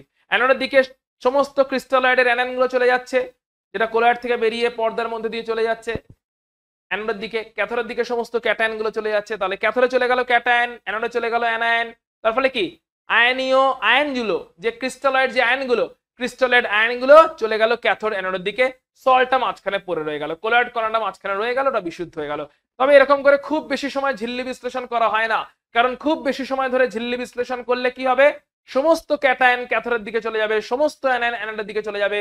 তাহলে সলটা পুরোপুরিভাবে ক্রিস্টালয়েড মুক্ত হয়ে যাবে, যেটা কিনা সলের স্থায়িত্বকে কম করে দেবে। তাই অল্প স্বল্প ক্রিস্টালয়েড থাকা জরুরি। তাই ঝিল্লি বিশ্লেষণ করে পুরোপুরিভাবে বিশুদ্ধ করা হয় না, বিশুদ্ধির মাত্রা বাড়ানো হয়, কিন্তু পুরোপুরি বিশুদ্ধ করা হয় না, ওটা সল্টের স্থায়িত্বকে চ্যালেঞ্জ করে দিতে পারে। আল্ট্রাফিল্ট্রেশন, এটাও হচ্ছে আরেক ধরনের বিশুদ্ধি করার পদ্ধতি। নর্মাল ফিল্টার পেপারে যে সাইজটা থাকে তার থ্রু দিয়ে কোলয়েড পার্টিকেল গুলো চলে যায়, তাই আল্ট্রা ফিল্টার পেপার তৈরি করা হয়। কি করে? আল্ট্রা ফিল্টার পেপার হচ্ছে অ্যালকোহলের সঙ্গে ইথার মিশ্র দ্রাবকে নাইট্রোসেলুলোজের 4% দ্রবণে নর্মাল ফিল্টার পেপারকে সিক্ত করার পরে ফর্মালডিহাইড দ্রবণে নিমজ্জিত করে শক্ত করলে আল্ট্রা ফিল্টার পেপার তৈরি হয়। মনে রাখতে হবে প্রসেসটা, কারণ এটাই এমসিকিউতে হয়তো কোশ্চেনে উঠে গেল যে আল্ট্রা ফিল্টার পেপারের কম্পোজিশন কি। দেখে রাখতে হবে নর্মাল ফিল্টার পেপারের সাইজ ছোট, মানে সাইজ তুলনামূলক বড়। নর্মাল ফিল্টার পেপারের সাইজ তুলনামূলক বড় হওয়ার জন্য কোলয়েড পার্টিকেল পাস করে যায়, ফিল্টার করে আলাদা করা যায় না। তাই নর্মাল ফিল্টার পেপারের সাইজটা যদি বড় হয়, যেহেতু বড় 1 মাইক্রনের কাছাকাছি, ওই যে 1 মাইক্রন, তো নর্মাল ফিল্টার পেপারের সাইজ পোর্স যেগুলো আছে, ফিল্টার পেপারের মধ্যে তো ছিদ্র আছে, তো নর্মাল ফিল্টার পেপারের ছিদ্র সাইজ হচ্ছে 1 মাইক্রনের থেকে বেশি। সেই কারণে কোলয়েড পার্টিকেল পাস করে যায়। তো যদি আটকাতে হয়, ফিল্টার করতে হয়, তাহলে নতুন ধরনের আল্ট্রা ফিল্টার পেপার বানাতে হবে। অ্যালকোহল ও ইথার মিশ্র দ্রাবকে নাইট্রোসেলুলোজের 4% দ্রবণে সিক্ত করার পরে ফর্মালডিহাইড দ্রবণে নিমজ্জিত করা হয় নর্মাল ফিল্টার পেপারকে। তাতে পোর যে সাইজগুলো, ফিল্টার পেপারের ছিদ্রের যে সাইজ, পোরের সাইজ, সেটা কমে যায় এবং সেটা কোলয়েডকে তখন ফিল্টার করতে সমর্থ হয়। একেই বলা হয় আল্ট্রা ফিল্ট্রেশন। একই রকম ভাবে আল্ট্রা সেন্ট্রিফিউগেশন, সেটা কি? উচ্চ গতিতে সেন্ট্রিফিউজ যন্ত্রে কোলয়েড সলিউশনকে ঘোরানো হয়। উচ্চ গতিতে সেন্ট্রিফিউজ যন্ত্রে কোলয়েড পার্টিকেলকে ঘোরানো হয়, কোলয়েডের সলিউশনটাকে ঘোরানো হয়, যার ফলেও কিন্তু কোলয়েডের দ্রাবক কণাগুলো যেগুলো কোলয়েডের বিস্তৃত দশা সেগুলো তঞ্চিত হয়ে নিচে অধক্ষিপ্ত হয়। এইভাবেও কোলয়েডকে ফিল্টার করা হয়। কোলয়েডকে ফিল্টার করা বলতে তাকে বিশুদ্ধ করা হোক, তারপরে তার বিস্তৃত দশা থেকে বিস্তার মাধ্যমকে আলাদা করা হোক, এই সমস্ত ব্যাপার স্যাপারগুলো এখানে বোঝানো হচ্ছে। তাহলে আমরা কোলয়েডের মেইন জায়গাটা অনেকটাই কভার করে ফেললাম। আমরা শিগগিরই শুরু করতে চলেছি, একটা ছোট্ট বিরতি নিচ্ছি, অ্যান্ড এরপরে অবশ্যই শুরু করতে চলেছি আমরা এর পরের পার্টটা, যেখানে কোলয়েডের বিভিন্ন ধর্ম নিয়ে আমরা ডিসকাশন করব। দেখতে থাকো সূর্য স্যারের কেমিস্ট্রি ক্লাস।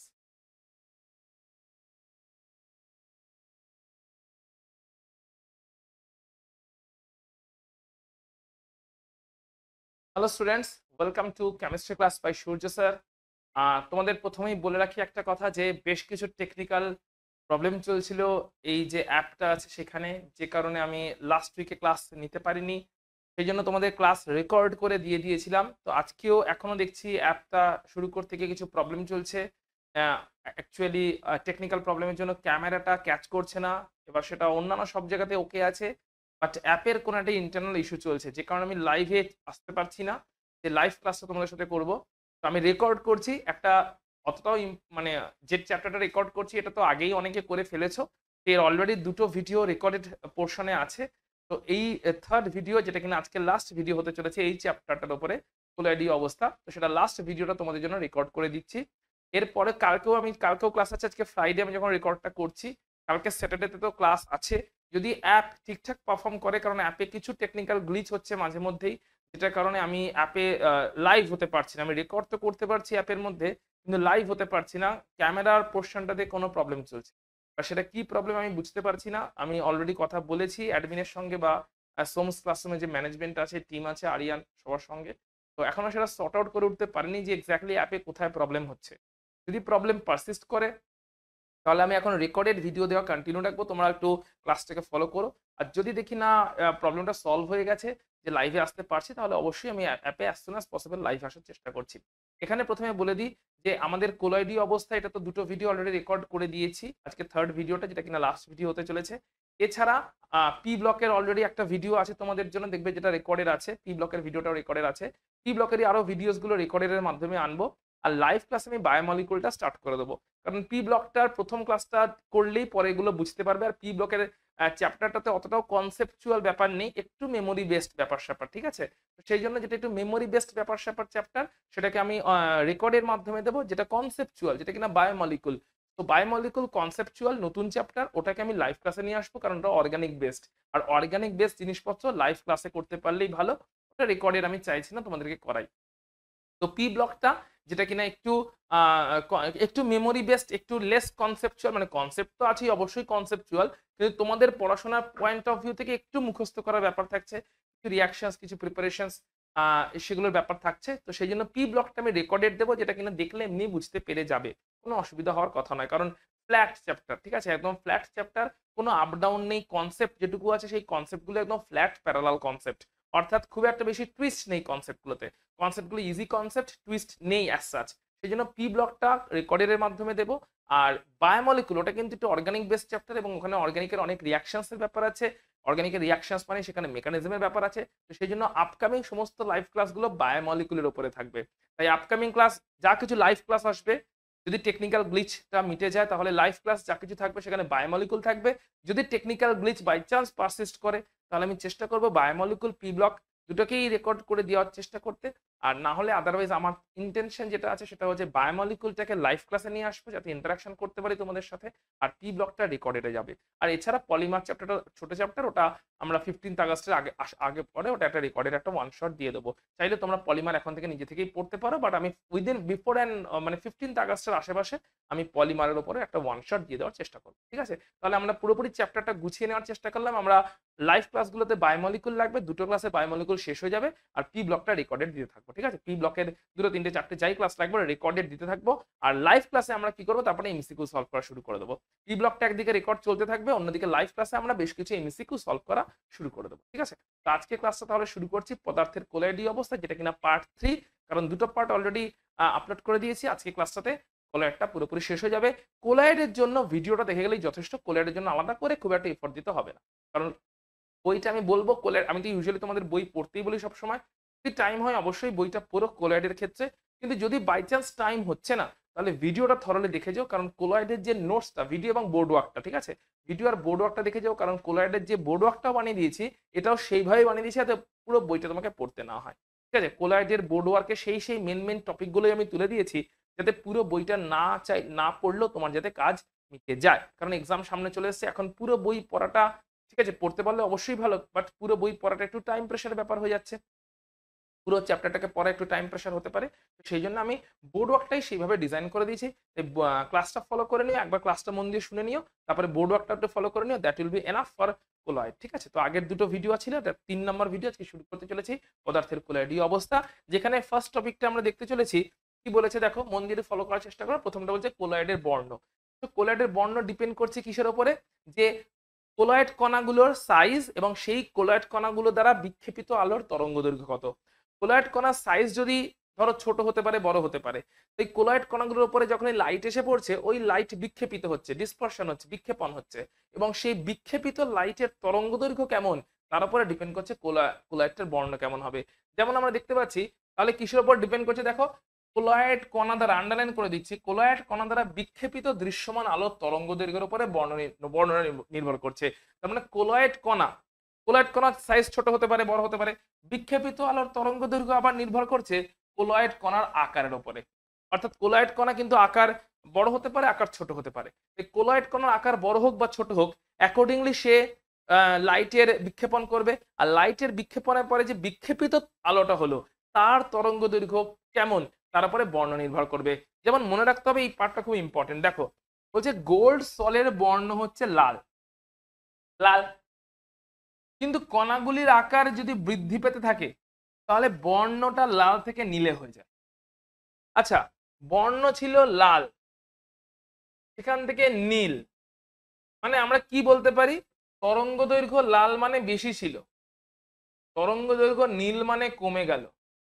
কখন কমে গেল? কণার আকার বৃদ্ধি পেলে। তার মানে আমরা বলতেই পারি যে কোলয়েড কণার আকার বৃদ্ধি পেলে বিক্ষেপিত আলোর তরঙ্গ দৈর্ঘ্য কমে যায়। মানে এরা ব্যস্তানুপাতিক সম্পর্কে আছে, আমরা এটা আরামসে বলতে পারি যে কোলয়েড কণার আকার ছোট, তাহলে বিক্ষেপিত আলোর তরঙ্গ দৈর্ঘ্য, ওই কণার উপরে যে আলোটা পড়লো তার বিক্ষেপিত হলো, তারপরে আলোটা পড়লো এবং তারপরে বিক্ষেপিত হলো, বিক্ষেপিত আলোর তরঙ্গ দৈর্ঘ্য হচ্ছে বড় হবে। আর কোলয়েড কণার আকার বড় হয়ে যাচ্ছে, তাহলে বিক্ষেপিত যে আলোটা হবে, অর্থাৎ কণার উপরে আলো এসে পড়লো এবং তারপরে সেই আলোটা বিক্ষেপিত হলো, ওই বিক্ষেপিত আলোর তরঙ্গ দৈর্ঘ্য যদি আকার বড় হয়ে যায় কণার, তাহলে তরঙ্গ দৈর্ঘ্যটা ছোট হবে। তাই যখন কোলয়েড কণার আকার ছোট থাকে তখন কিন্তু সেটা লাল বর্ণের থাকে। কেন? কারণ আকার ছোট কোলয়েড কণার, তার মানে সেখানে বিক্ষেপিত তরঙ্গ দৈর্ঘ্যটার দৈর্ঘ্য বড়, লাল বর্ণের হয়ে গেছে। কিন্তু যদি আকারটা কোনো কারণে বড় হয়ে যায়, কোলয়েড কণার আকার যদি বড় হয়ে যায়, তাহলে সেই কোলয়েড কণা যে আলোকে বিক্ষেপণ করবে, সেই বিক্ষেপিত আলোর তরঙ্গ দৈর্ঘ্যটা আস্তে আস্তে কমতে থাকবে, তাই লাল থেকে নীলের দিকে যেতে থাকবে। লজিকটা বুঝে নাও যে বিক্ষেপিত আলোর তরঙ্গ দৈর্ঘ্য সেটা কোলয়েড কণার আকারের সঙ্গে ব্যস্তানুপাতিক সম্পর্ক। পরেরটা কি বলছে, কোলয়েডের ঘনত্ব। বলছে দ্রাবক বিকর্ষী কোলয়েডের ক্ষেত্রে মিশ্রণ সূত্র মেনে চলে। মিশ্রণ সূত্র মানে কি, কোলয়েডের দুটো উপাদান আছে, উপাদানটা কি, একটা বিস্তার মাধ্যম কোলয়েড কণা, আর একটা বিস্তার মাধ্যমটা হচ্ছে মাধ্যম, আর একটা হচ্ছে তোমার বিস্তৃত দশা, যেটাকে আমরা কোলয়েড কণা বলছি।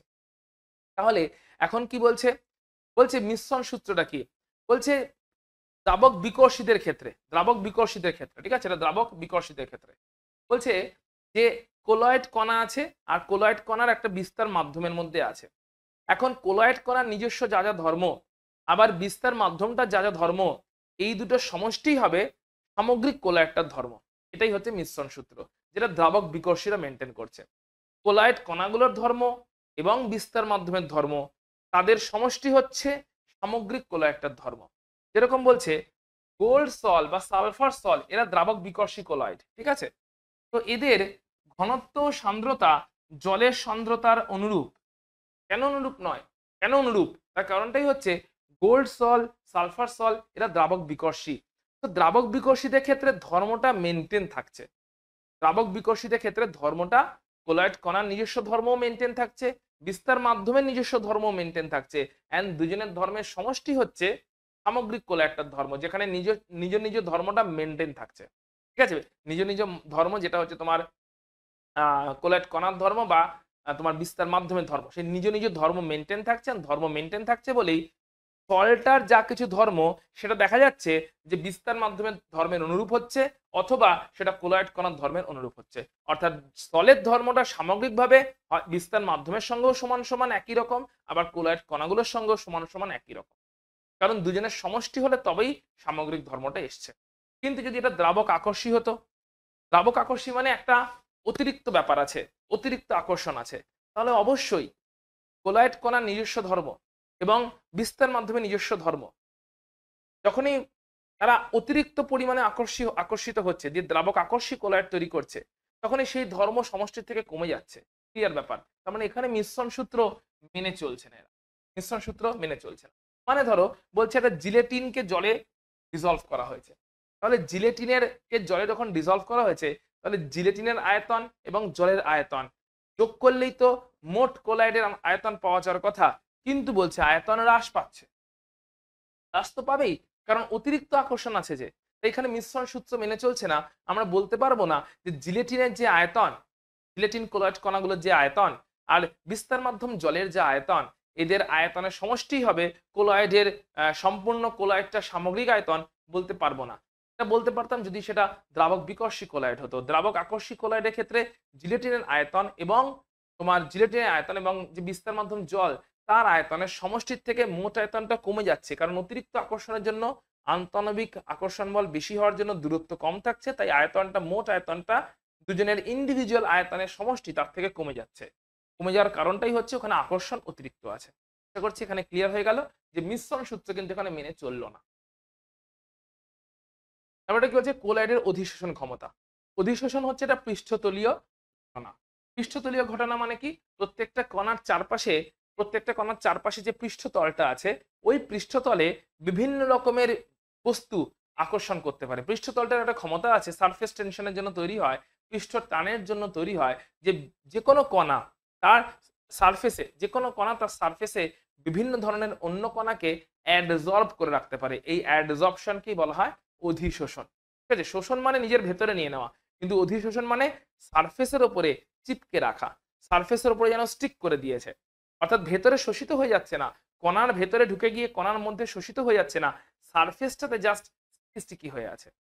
তার মানে কোলয়েড কণাগুলো সারফেস এরিয়া অনেক বড়। কেন? কারণ কোলয়েড কণাগুলোর আকার ছোট, তাই যত আকার ছোট তত তাদের সারফেস এরিয়াটা বড়, অনেক বড় সারফেস এরিয়া নিয়ে আছে। এই সারফেস এরিয়া বড় বলে এদের পৃষ্ঠ টানও বেশি এবং সেই কারণে এদের অধিশোষণ পাওয়ারও বেশি। সেই কারণেই কোলয়েডদেরকে ওষুধের কার্যকারিতা, কোলয়েডীয় অবস্থায় ওষুধের কার্যকারিতা সেই জন্য বেশি। এই যে আমরা বাড়িতে বিভিন্ন রকমের অ্যাসিডিটি হলেই জেলুসিল খাচ্ছি, ডাইজিন খাচ্ছি, বিভিন্ন সিরাপ খাচ্ছি, কাফ সিরাপ, এটা ওটা, সবই দেখো কোলয়েডীয় অবস্থায় আছে। কেন? কারণ কোলয়েডীয় অবস্থায় কণার আকার যা, সেই আকারের তুলনায় তার পৃষ্ঠতলের ক্ষেত্রফল অনেক বেশি। অর্থাৎ কোলয়েড কণার আকার ছোট, ছোট আকারে যতটা পৃষ্ঠতল হওয়ার কথা, রিলেটিভলি পৃষ্ঠতলের পরিমাণ তার থেকে বেশি। তাই কোলয়েড কণাগুলোর পৃষ্ঠতলের পরিমাণ বেশি হওয়ার জন্য সেই তার নিজের পৃষ্ঠতলে অন্যান্য অনেক রিঅ্যাকট্যান্টকে বেশি বেশি করে অধিশোষণ করতে পারে, মানে নিজের পৃষ্ঠতলে তাদেরকে চিপকে রাখতে পারে, মানে নিজের পৃষ্ঠতলে তাদেরকে আটকে রাখতে পারে। এই পৃষ্ঠতলে যদি আটকে রাখার ক্ষমতা বেশি হয়, পৃষ্ঠতলটা বেশি হওয়ার জন্য, তাহলে ওষুধের কার্যকারিতা বেড়ে যাবে। কারণ ওষুধের যে মলিকিউলটা, ওষুধের যে কণাটা, ওষুধের যে দানাটা, সেই ওষুধের কণার চারপাশে যদি অনেকটা করে সে অ্যাসিডকে অ্যাবজর্ব করতে পারে, ফলে আমাদের সেটা বেশি কাজ দেবে অ্যান্টাসিড হিসাবে। আমরা যে এই একটু পেট খারাপ হয়েছে, একটু বিয়ে বাড়িতে বেশি খাওয়া হয়ে গেছে, এই বাড়িতে এসে 1 চামচ জেলুসিল খেয়ে নিলাম, বাড়িতে এসে 1 চামচ ডাইজিন খেয়ে নিলাম, এইগুলোতে সমস্তই কোলয়েড কণা। সিরাপি যত ওষুধ আছে সব কোলয়েড কণা ফর্মে আছে। কেন? তার একটাই কারণ যে কোলয়েড কণা অবস্থায় ওষুধের কার্যকারিতা বেড়ে যাবে। একটাই কারণ, কোলয়েড কণা অবস্থায় পৃষ্ঠতল বেশি।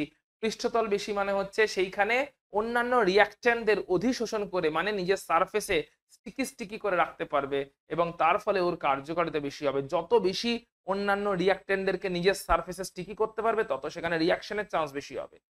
যত বেশি সারফেস এরিয়া তত বেশি অন্যান্য রিয়াক্টেন্টের সঙ্গে মিলতে পারছে, জুড়তে পারছে, অন্যান্য রিয়াক্টেন্টদেরকে আকর্ষণ করতে পারছে নিজের সারফেসের উপরে, এবং তত বেশি ইন্টারাকশন হচ্ছে মলিকুলগুলোর মধ্যে, তত বেশি কার্যকারিতা থাকছে। তাই এইভাবে কোলয়েডের যে অধিশোষণ সেটা আমরা ইউজ করে থাকি। কোলয়েডের সংখ্যাগত ধর্ম এ নিয়ে তো আর বলার কিছু নেই, সংখ্যাগত ধর্ম পুরো দ্রবণে পড়েছি। শুধু একটাই কথা বলবো যে যদি প্রকৃত দ্রবণ হতো তাতে যতগুলো কণা থাকার কথা ছিল, কোলয়েড কণা একটু তো আকারে বড়, এবং সেখানে প্রকৃত দ্রবণের কণাগুলো একটু হলেও জোটবদ্ধ হয়েছে। তাই একটু জোটবদ্ধ হয়ে যেহেতু কোলয়েডের কণাগুলো তৈরি হয়েছে, যারা কিনা প্রকৃত দ্রবণের থেকে একটু হলেও বড় কণা, এই প্রকৃত দ্রবণে কণার সংখ্যা যা হবে কোলয়েডে তার থেকে কণার সংখ্যা কমে যাচ্ছে, কারণ সংযোজন হয়ে যাচ্ছে। প্রকৃত দ্রবণে কণাগুলো একটু হলেও সংযোজিত হচ্ছে, দিয়ে কোলয়েড কণা তৈরি হচ্ছে, কারণ কোলয়েড কণার আকার প্রকৃত দ্রবণের থেকে একটু বড়। তাই প্রকৃত দ্রবণের থেকে বড়, প্রকৃত দ্রবণের থেকে বেশি এরকম আকার হওয়া হচ্ছে, তার কারণটাই হচ্ছে প্রকৃত দ্রবণের কণা তাদের মধ্যে সংযোজন হয়ে একটু বড় সাইজের কোলয়েড কণাগুলো তৈরি হয়, কারণ এটাই তাদের মধ্যে পার্থক্য।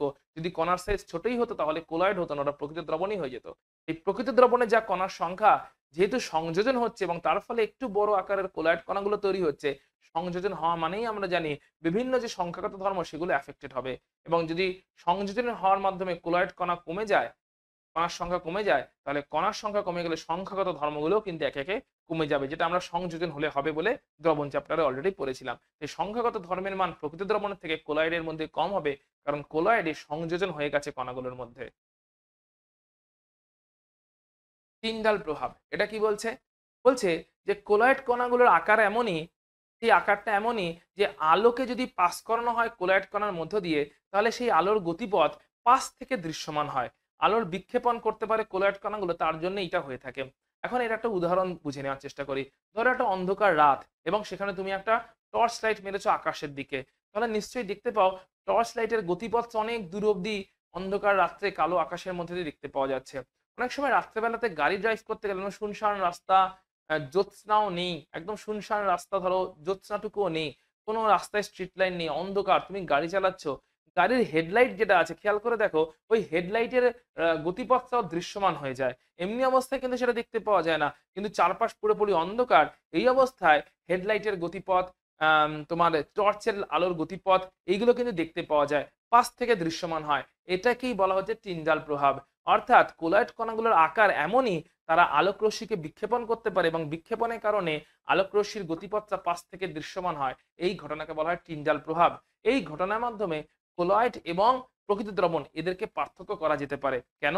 ধরো একটা দুটো দ্রবণ রেখে দিয়েছি তোমার সামনে, দিয়ে বলছি এদেরকে বলো কোনটা কোলয়েড কোনটা প্রকৃত দ্রবণ। দুটো দ্রবণের মধ্যে তুমি টর্চ লাইট পাস করাবে, যে দ্রবণের মধ্যে দিয়ে টর্চ লাইটটা পাস করার সময় আলোর গতিপথটা পাশ থেকে দৃশ্যমান হবে তাকে আমরা বলবো কোলয়েড। আর যেখান থেকে আলোটা পুরো ট্রান্সপারেন্টলি বেরিয়ে যাবে, কোনো আলোর গতিপথ আলাদা করে বোঝাই যাবে না, পুরো ট্রান্সপারেন্ট থাকবে সলিউশনটা, সেটাকে আমরা বলবো প্রকৃত দ্রবণ। তাহলে এখন দেখে নেবো এই টিন্ডাল প্রবাহ হওয়ার জন্য তিনটে শর্ত আছে। কি কি সেই শর্ত? শর্ত নাম্বার 1, যে কণাগুলো, সেই কণাগুলোর ব্যাস, যে কোলয়েড কণাগুলো তাদের ব্যাস আর আলোক তরঙ্গ দৈর্ঘ্য এদের মধ্যে খুব একটা পার্থক্য থাকা উচিত নয়। অর্থাৎ কণাগুলোর ব্যাস আলোক তরঙ্গ দৈর্ঘ্য থেকে যেন খুব ছোট না হয়ে যায়। খুব ছোট হয়ে গেলে কিন্তু সেটা প্রকৃত দ্রবণের মতন হয়ে যাবে এবং সেটা টিন্ডাল প্রভাব আর দেখাবে না। তাই কণাগুলোর ব্যাস আর আলোক তরঙ্গ দৈর্ঘ্য এদের মধ্যে যেন খুব একটা পার্থক্য না থাকে। কণাগুলোর ব্যাস সেটা যেন আলোক তরঙ্গ দৈর্ঘ্য থেকে খুব একটা ছোট না হয়, নাম্বার 1 শর্ত। নাম্বার 2 শর্ত হচ্ছে কোলয়েড কণা যেটা কিনা বিস্তৃত দশা আর মাধ্যম যেটা, তাদের প্রতিসরাঙ্কের পার্থক্যটাও বেশি হতে হবে, তবেই গিয়ে টিন্ডাল এফেক্টটা দেখতে পাওয়া যাবে। আর 3 নম্বর বলছে যত কণার সংখ্যা বেশি হবে তত অবশ্যই আলোর বিক্ষেপণ বেশি হবে এবং টিন্ডাল প্রভাব ভালো করে দেখতে পাওয়া যাবে। ঠিক আছে? অ্যাকচুয়ালি ক্লাসটা করাচ্ছি যখন তোমরা নিশ্চয়ই বুঝতে পারছো কথা বলতে কষ্ট হচ্ছে, অবশ্যই হচ্ছে। কারণ হচ্ছে গলাতে অ্যাকচুয়ালি প্রচুর পেন চলছে, ক্লাস করাতে হচ্ছে কন্টিনিউয়াসলি, তোমাদের এক্সামের প্রেশার আসছে, তো আমার উপরে এক্সামের প্রেশার পড়ছে, অফলাইন ক্লাস অনলাইন ক্লাস মিলিয়ে এক্সামের একটা ট্রিমেন্ডাস প্রেশার পড়েছে। তার সঙ্গে ভালো রকমের এখানে অ্যাফেক্টেড হয়ে গেছে, মানে টনসিল এই জায়গাটা পুরোটা ট্রিমেন্ডাস রকমের অ্যাফেক্টেড, সেই কারণে খুবই কষ্ট করে উচ্চারণ করতে হচ্ছে। তো আশা করছি কারোর কথা বুঝতে অসুবিধা হচ্ছে না, যে এনার্জিটা আমি ইউজুয়ালি ক্লাসে শো করে থাকি ওই এনার্জিটা এক্ষুনি শো করতে পারছি না। আমি চেষ্টা করছি যতটা সম্ভব লজিক্যালি তোমার কাছে স্টেটমেন্টগুলো তুলে ধরতে, যাতে একবার করে শুনলেই তোমার মাথায় স্টেটমেন্টের মিনিংটা বা কনসেপ্টটা পুরোপুরি বসে যায়। তারপরে তুমি একটু বোর্ড ওয়ার্কটা ফলো করে নিলে তোমার মাথায় যাতে পুরোটা ঢুকে যায়।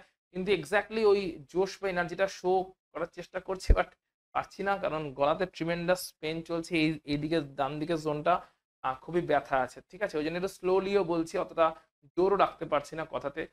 যদি কারোর কোনো অসুবিধা হয় তাহলে যখন লাইভ ক্লাসে থাকবো, কোথাও যদি কোনো কনসেপ্টে অসুবিধা থেকে থাকে, তাহলে লাইভ ক্লাস সেটা কালকে থাকবে, বা মানে কালকে শনিবারে থাকবে, বা তারপরেও থাকবে। তো সেই লাইভ ক্লাসে কারোর কোনো অসুবিধা হলে আমাকে অবশ্যই জিজ্ঞেস করে নিও, কেমন? আমি পুরোটা টানতে পারছি না, একটা ছোট্ট ব্রেক নিচ্ছি, ওকে? ব্রেকের পরে আবার ব্যাক করছি। এটা 2 মিনিটের জাস্ট ব্রেক নিচ্ছি, ওটা কষ্ট হচ্ছে। তো যেটা এক্ষুনি আমরা বলছিলাম যে কেমন করে পার্থক্য করব, একটা প্রকৃত দ্রবণ আছে, একটা কোলয়েড আছে, কেমন করে করব? আলো পাঠাতে হবে, তাহলে যেখানে টিনজাল প্রবাহ দেখতে পাওয়া যাবে, অর্থাৎ আলোর গতিপথ পাশ থেকে দৃশ্যমান হবে, সেটা কোলয়েড হবে। যেখানে আলোর গতিপথ আলাদা করে পাশ থেকে দেখতে পাওয়া যাবে না, সমগ্র দ্রবণটাকেই উজ্জ্বল দেখতে পাবো আর কি, মানে সমগ্র দ্রবণটাকে ট্রান্সপারেন্ট দেখতে পাবো, উজ্জ্বল দেখতে পাবো, কিন্তু আলোর গতিপথটা আলাদা করে পাশ থেকে দৃশ্যমান হবে না, সেটাই হবে হচ্ছে প্রকৃত দ্রবণ। এদের মধ্যে পার্থক্য হচ্ছে, ধরো NaCl এর জলীয় দ্রবণ, তার মধ্যে দিয়ে আলোক রশ্মি চালনা করলে আলোর বিক্ষেপণ ঘটে না, টিনডল দেখতে পাই না, প্রকৃত দ্রবণ। কিন্তু যদি গোল্ড সল, তার মধ্যে দিয়ে যদি আমরা আলোক রশ্মি চালনা করি, তাহলে কোলয়েড কণাগুলো আলোর বিক্ষেপণ ঘটায়, টিনডল প্রভাব দেখতে পাওয়া যায়, আলোর গতিপথ পাশ থেকে দৃশ্যমান হয়। ব্রাউনীয় গতি, আলো কোলয়েড কণার যে কণাগুলো আছে, সেই কণাগুলো র্যান্ডাম গতিশীল অবস্থায় আছে, অর্থাৎ সরল রেখা বরাবর আছে কিন্তু র্যান্ডামলি গতিশীল, অর্থাৎ কোলয়েড কণাগুলোর একটা করে র্যান্ডাম মুভমেন্ট আছে, র্যান্ডাম মুভমেন্ট আছে যে কোনো ডাইরেকশনে, ঠিক আছে? কিন্তু এই মুভমেন্টটা কিন্তু সরল রৈখিক, সরল রেখা বরাবরই, কিন্তু যে কোনো ডাইরেকশনে সরল রৈখিক, কিন্তু যে কোনো দিকে, অর্থাৎ দিকের কোনো নির্দিষ্ট ব্যাপার স্যাপার নেই। যেরকম দেখতে পাচ্ছি, এটা যদি এটা কোলয়েড কণা হয়, সরলরেখা বরাবর বিভিন্ন দিকে, সরলরেখা বরাবর সরলরৈখিক পথে বিভিন্ন দিকে তার মুভমেন্ট হচ্ছে, এবং এটা র্যান্ডাম একদম এই মুভমেন্টটা। এই র্যান্ডাম মুভমেন্ট, কোলয়েড কণার একটা র্যান্ডাম মুভমেন্ট আছে বিভিন্ন দিকে, কিন্তু সরলরৈখিক পথে, ঠিক আছে? বিভিন্ন দিকে সরলরৈখিক পথে কোলয়েড কণাগুলোর বিস্তার মাধ্যমের মধ্যে র্যান্ডাম মুভমেন্টকে বলা হয় ব্রাউনীয় গতি। দেখা যায় কি এই গতির উৎপত্তির কারণ কি? উৎপত্তির কারণ হচ্ছে, ধরো কোনো একটা কোলয়েড কণা যেটা কিনা একটু প্রান্তের দিকে আছে বা সারফেসের উপরের দিকে আছে, তার উপরে একদিক থেকে বিস্তার মাধ্যমের অনেকটা প্রেসার আছে, অনেকটা ধাক্কা আছে। অন্যদিকে যেহেতু সেটা কোন একটা কর্নারের দিকে আছে, কোন একটা পাত্রের দেওয়ালের কাছাকাছি আছে, এই একদিক থেকে প্রচুর বিস্তার মাধ্যমের ধাক্কা আছে, ধাক্কা আছে, ফোর্স আছে, কিন্তু অন্যদিক থেকে বিস্তার মাধ্যমের অতটা ধাক্কা বা ফোর্স নেই। তাই যেদিক থেকে বিস্তার মাধ্যমের ধাক্কা বেশি, সেই দিকেই কোলয়েড কণাটার অভিমুখ বারবার বদলে বদলে যাচ্ছে। কোলয়েড কণাগুলো অর্থাৎ স্থির অবস্থায় তো নেই, এদের মধ্যে তো গতিশক্তি তো একটা আছেই, নিজস্ব গতিশক্তির কারণে এরা দৌড়চ্ছিল, কিন্তু সেটা সরলরৈখিক হতে পারতো, সবসময় যেন সরলরৈখিক, কিন্তু সরলরৈখিক পথে দৌড়তে দৌড়তে সেটা অন্যান্য কোলয়েড কণার সঙ্গেও ধাক্কা খাচ্ছে, সেটা বিস্তার মাধ্যমের কণাগুলোর সঙ্গেও ধাক্কা খাচ্ছে, সেটা পাত্রের দেওয়ালের সঙ্গেও ধাক্কা খাচ্ছে। তাই বিভিন্ন রকম ধাক্কার কারণে যখনই কোনো একদিক থেকে ধাক্কার মানটা বেশি হয়ে যাচ্ছে, কোলয়েড কণাটার পরিবর্তিত অভিমুখ সেই দিকে হয়ে যাচ্ছে। কোনো একটা অভিমুখে যেতে যেতে সে হঠাৎ করে দিকের পরিবর্তন করে নিচ্ছে কেন? কারণ কোনো একটা অভিমুখে যেতে যেতে হয় সে বিস্তার মাধ্যমের কণার সঙ্গে ধাক্কা খেয়েছে, অথবা অন্যান্য কোলয়েড কণার সঙ্গে ধাক্কা খেয়েছে, অথবা পাত্রের দেওয়ালের সঙ্গে ধাক্কা খেয়েছে। ধাক্কার ফলে যেদিক থেকে ধাক্কার মান বেশি থাকছে, সেই দিকে কোলয়েড কণাটার পরিবর্তিত অভিমুখ হয়ে যাচ্ছে এবং নতুন দিকে সে আবার দৌড়তে শুরু করছে। এইভাবে যে র্যান্ডাম একটা সরলরৈখিক মুভমেন্ট হচ্ছে, যেটা বিভিন্ন দিকে চলতে থাকছে, তাকেই বলছি আমরা ব্রাউনীয় গতি। ছবি থেকে নিশ্চয়ই সেটা বুঝতে পারছো যে বিস্তার মাধ্যমের কণাগুলো কোনো একদিক থেকে অত জোরালো ধাক্কা দিয়েছে, অন্য দিক থেকে অতটা ধাক্কা ছিল না। যেদিক থেকে জোরালো ধাক্কা এসছে, কোলয়েড কণা সেই দিকেই মুভ করে গেছে। তুমি বলতে পারো যে একই তো বিস্তার মাধ্যম কোলয়েড কণার চারপাশে আছে, তাহলে কোনো একদিক থেকে বেশি ধাক্কা, কোনো একদিক থেকে কম ধাক্কা, এটা কেমন করে হতে পারে? ধরো কোনো একটা কোলয়েড কণা কোনো একটা পাত্রের একদম কোনায় আছে, কর্নারে আছে, তাহলে পাত্রের একদম কর্নারে আছে কিংবা সারফেসের উপরে আছে, তাহলে পাত্রের কর্নারে থাকা ক্লোরাইড কণাতে কোনো একদিক থেকেই তো ধাক্কার পরিমাণ বেশি থাকবে না, অন্য দিক থেকে তো ধাক্কার পরিমাণ অতটা থাকবে না। তার ফলে একটা অসম বল কাজ করছে, একটা অসম বল। এই পাত্রের কর্নারের দিকে যেগুলো আছে, সারফেসের দিকে যেগুলো আছে, তো পাত্রের দেওয়ালের দিকে, সারফেসের দিকে যে সমস্ত ক্লোরাইড কণাগুলো আছে, তার উপরে কিন্তু সুসমভাবে চারপাশ থেকে বিস্তার মাধ্যমে একই রকম ভাবে ধাক্কা দিচ্ছে না, একটা অসম ধাক্কা সে খাচ্ছে। কারণ কোনো একদিক থেকে বিস্তার মাধ্যমের বেশি কণা আঘাত করছে তাকে, কোনো একদিক থেকে অল্প কণারই আঘাত থাকছে। যেদিক থেকে বেশি কণার আঘাত থাকছে সেই দিকেই কোলয়েড কণাটা নতুন মুখ পরিবর্তিত হয়ে যাচ্ছে, নতুন অভিমুখ পরিবর্তিত হয়ে যাচ্ছে। তড়িৎ ধর্ম, কোলয়েড কণাগুলো আধানে আহিত থাকে। কেমন করে আধানে আহিত হয়? প্রত্যেকটা কোলয়েড কণা তার মধ্যে প্রত্যেকটা যে কোলয়েড কণাগুলো আছে সেগুলো তো কোনো না কোনো বিস্তার মাধ্যমের মধ্যে আছে। এবারে বিস্তার মাধ্যমে যদি কোনো আয়নের উপস্থিতি থাকে তাহলে কোলয়েড কণাগুলো বিস্তার মাধ্যম থেকে কোনো একটা নির্দিষ্ট আয়নকে, ধনাত্মক বা ঋণাত্মক কোনো একটা নির্দিষ্ট আয়নকে সিলেক্টিভলি অধিশোষণ করে, অর্থাৎ নিজের পৃষ্ঠতলের উপরে অ্যাডজর্ব করে নেয়, অধিশোষণ করে। এর ফলে সামগ্রিক কোলয়েড কণাটাই ওই নির্দিষ্ট তড়িতে আহিত হয়ে যায়। এই যে কোলয়েড কণাগুলো এইভাবে তড়িতাধানযুক্ত হয়ে গেল, এই তড়িতাধানযুক্ত কোলয়েড কণাকে যদি ধরো এর জলীয় দ্রবণ নিয়ে আমরা ইলেকট্রোলাইসিস করছি, তড়িৎ বিশ্লেষণ করছি, তাহলে কোলয়েড কণাগুলো হতে পারে ধনাত্মক আধানে আহিত হয়ে বসে আছে সবাই, অথবা সমস্ত কোলয়েড কণাগুলো হতে পারে ঋণাত্মক আধানে আহিত হয়ে বসে আছে। এবার আমরা ক্যাথোড লাগিয়েছি, অ্যানোড লাগিয়েছি, যে তড়িৎ বিশ্লেষণ করছি, তাহলে দেখা যাবে যে কোলয়েড কণাগুলো যদি ধনাত্মক আধানে আহিত হয়ে থাকে তারা সবাই ক্যাটায়ন হয়ে থাকে, তাহলে তারা ক্যাথোডের দিকে মুভ করছে, অ্যানায়ন হয়ে থাকলে অ্যানোডের দিকে মুভ করছে। এই ঘটনাকে বলা হয় ইলেকট্রোফোরেসিস। তাহলে ইলেকট্রোফোরেসিসের মেন বক্তব্যটা কি? মেন বক্তব্য হচ্ছে কোলয়েড কণা তারা আধানগ্রস্ত হয়। প্রথমে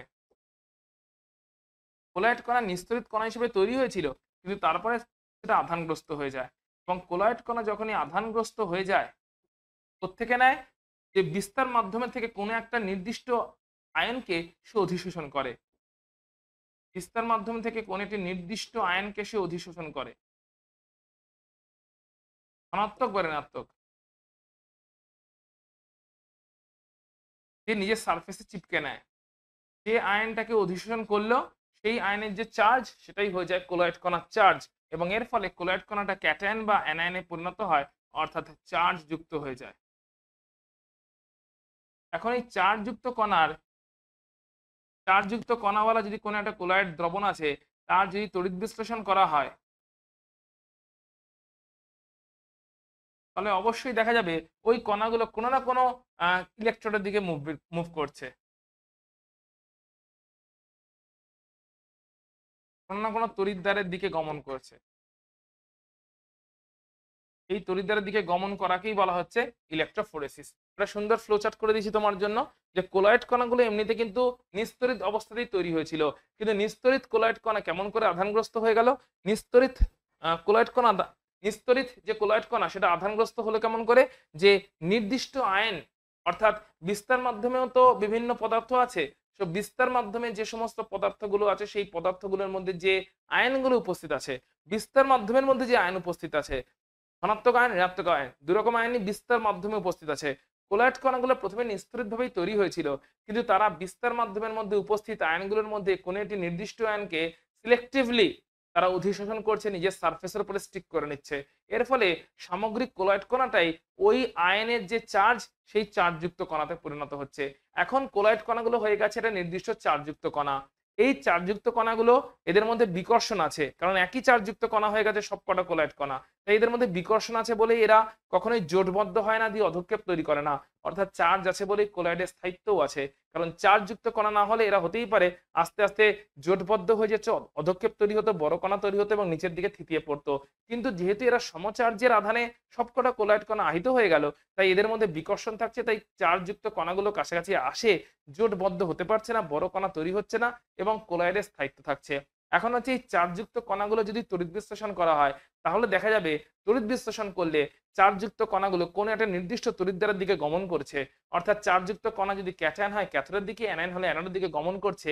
এই গমনকে বলা হচ্ছে ইলেকট্রোফোরেসিস। যদি ক্যাটায়ন ক্যাথোডের দিকে গমন করে তাকে বলে ক্যাটাফোরেসিস, অ্যানায়নগুলো যদি অ্যানোডের দিকে গমন করে তাকে বলা হয় অ্যানাফোরেসিস। এরকম ক্যাটাফোরেসিস, কে ক্যাটাফোরেসিস দেখায়? দেখো বলছে ফেরিক হাইড্রোক্সাইড ফলের কোলয়েড কণাগুলো ধনাত্মক আধানগ্রস্ত। ফেরিক হাইড্রোক্সাইড সলের কোলয়েড কণাগুলো ধনাত্মক আধানগ্রস্ত কেন? কারণ ফেরিক হাইড্রোক্সাইড, এই ফেরিক হাইড্রোক্সাইড সলের যে কণা, ফেরিক হাইড্রোক্সাইড সলের যে কোলয়েড কণা, তার চারপাশে Fe3+ ধনাত্মক আয়নের একটা অধিশোষণ হয়ে যায়। তার সারফেসে Fe3+ ধনাত্মক আয়নগুলো অধিশোষিত হয়ে চিপকে যায়। তার ফলে এই FeOH3, এই কোলয়েড কণাটা কিন্তু নিস্তড়িত ছিল, কিন্তু ওর চারপাশে Fe3+ ধনাত্মক আধানের Fe3+ ধনাত্মক আয়নের একটা অধিশোষণ হয়ে গেছে। এই অধিশোষণের ফলে এই পুরো কোলয়েড কণাটা হয়ে গেছে একটা ধনাত্মক আধানগ্রস্ত কণা। এখন ধনাত্মক আধানগ্রস্ত কণা যদি ইলেকট্রোলাইসিস করা হয়, তাহলে দেখা যাবে ধনাত্মক আধানগ্রস্ত ক্যাটায়ন কণাগুলো ক্যাথোডের দিকে মুভ করছে। এই ঘটনাকে বলবো আমরা ক্যাটাফোরেসিস। একই রকম ভাবে যদি অ্যানাফোরেসিস কখন বলবো আমরা?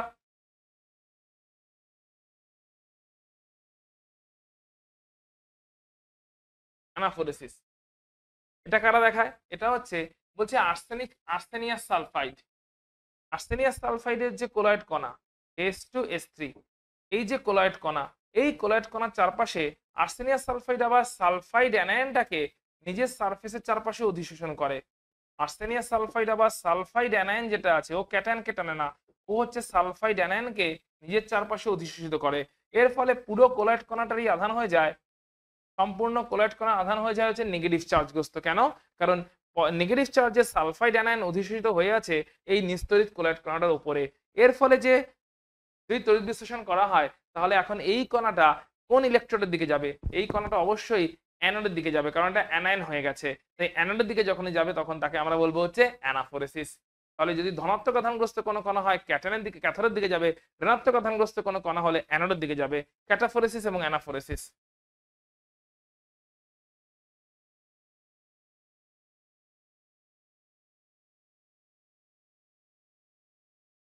আর্সেনিয়াস সালফাইড, তার মানে সবাই কিন্তু যে একই রকম চার্জ নেবে তা না। দেখো ফেরিক হাইড্রোক্সাইড কিন্তু একটা নির্দিষ্ট আধানকে নিজের সারফেসে অধিশোষণ করেছে।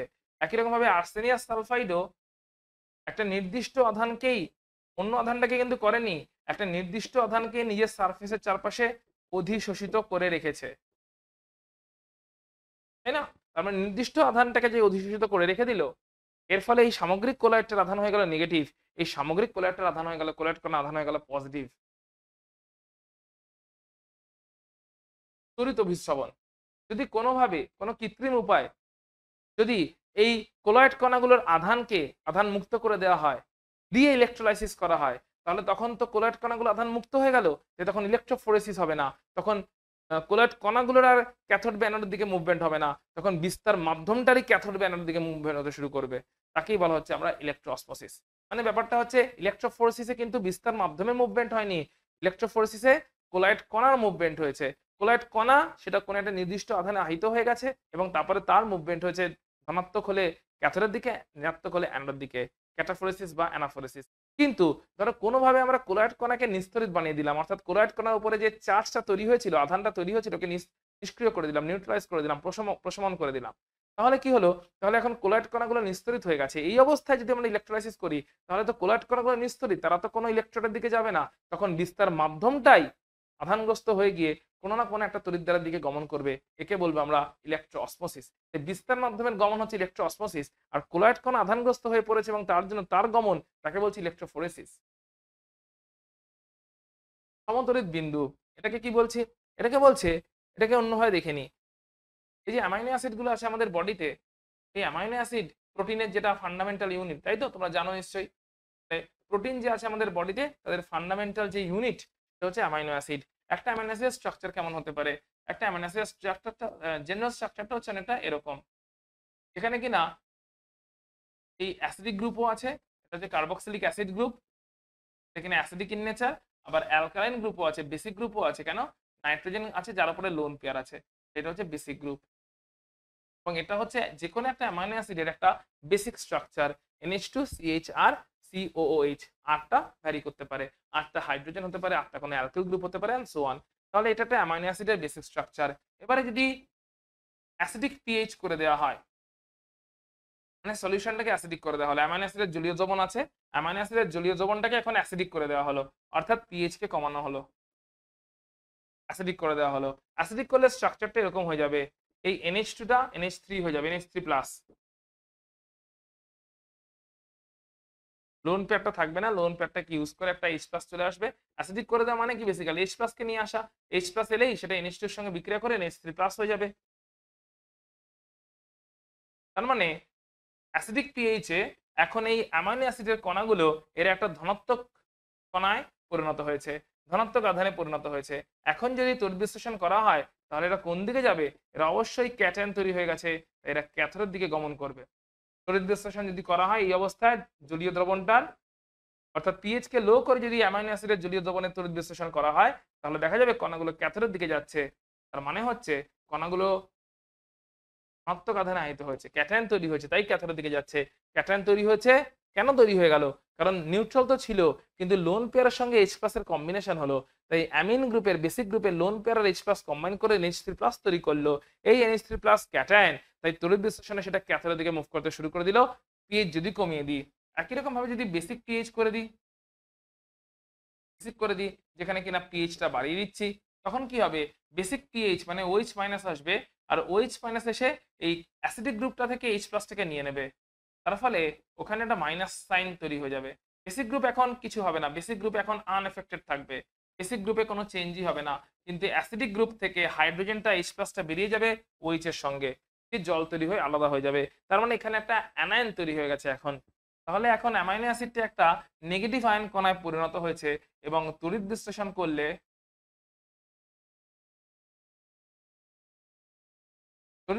করলে কি করবে? এটা অ্যানোডের দিকে মুভ করবে।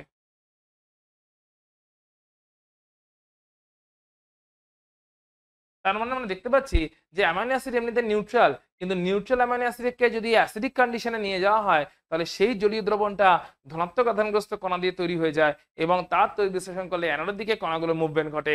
যদি বেসিক সিচুয়েশনে নিয়ে যাওয়া হয় পিএইচ বাড়িয়ে দিয়ে তাহলে সেটা ঋণাত্মক আধানে পরিণত হয়ে যায় এবং তার ফলে তড়িৎ বিশ্লেষণ করলে সেটা অ্যানোডের দিকে মুভমেন্ট ঘটে। তার মানে কম পিএইচে ক্যাথোডের দিকে চলে যাচ্ছে, বেশি পিএইচে অ্যানোডের দিকে চলে যাচ্ছে। তাহলে একটা তো কোনো পিএইচ থাকবে যখন কণাগুলো ঠিক এক্স্যাক্টলি নিস্তরিত অবস্থায় থাকবে, এবং তখন কম পিএইচ বা বেশি পিএইচ নয়, একটা অপটিমাম পিএইচ, কমও নয় বেশিও নয়, অর্থাৎ মাঝামাঝি একটা পিএইচ তৈরি হবে যে পিএইচে কণাগুলোর মধ্যে কোনো চার্জ থাকবে না এবং তড়িৎ বিশ্লেষণ করলে কণাগুলোর কোনো নির্দিষ্ট তড়িৎদ্বারের দিকে গমন হবে না। ওই নির্দিষ্ট পিএইচটাকে আমরা বলি সমতড়িৎ বিন্দু। অর্থাৎ পিএইচটা কম থাকলে দেখছি ক্যাথোডে চলে যাচ্ছে, পিএইচটাকে বাড়ালে দেখছি অ্যানোডে চলে যাচ্ছে। তাহলে কম আর বেশি এর মাঝামাঝি একটা পিএইচ আমরা ট্রাই এরার করতে থাকলে পেতে পারি যে পিএইচে কোনো দিকেই যাচ্ছে না, অর্থাৎ সেই সময় অ্যামাইনো অ্যাসিডটা নিস্তরিত অবস্থাতেই আছে। তখন যে পিএইচটা, সেই পিএইচটাকে আমরা বলছি সমতড়িৎ বিন্দু। যখন অ্যামাইনো অ্যাসিডটা কোনো দিকে তড়িৎ বিশ্লেষণ করলে কোনো দিকেই মুভমেন্ট করছে না, তাহলে এটা হচ্ছে আমাদের সমতড়িৎ বিন্দু। আচ্ছা, এক্ষুনি আমরা দেখেছি কেমন করে সল কণাগুলো আধান অর্জন করতে পারে। এক্ষুনি বললাম আধান অর্জন কেমন করে হয়, অধিশোষণের মাধ্যমে।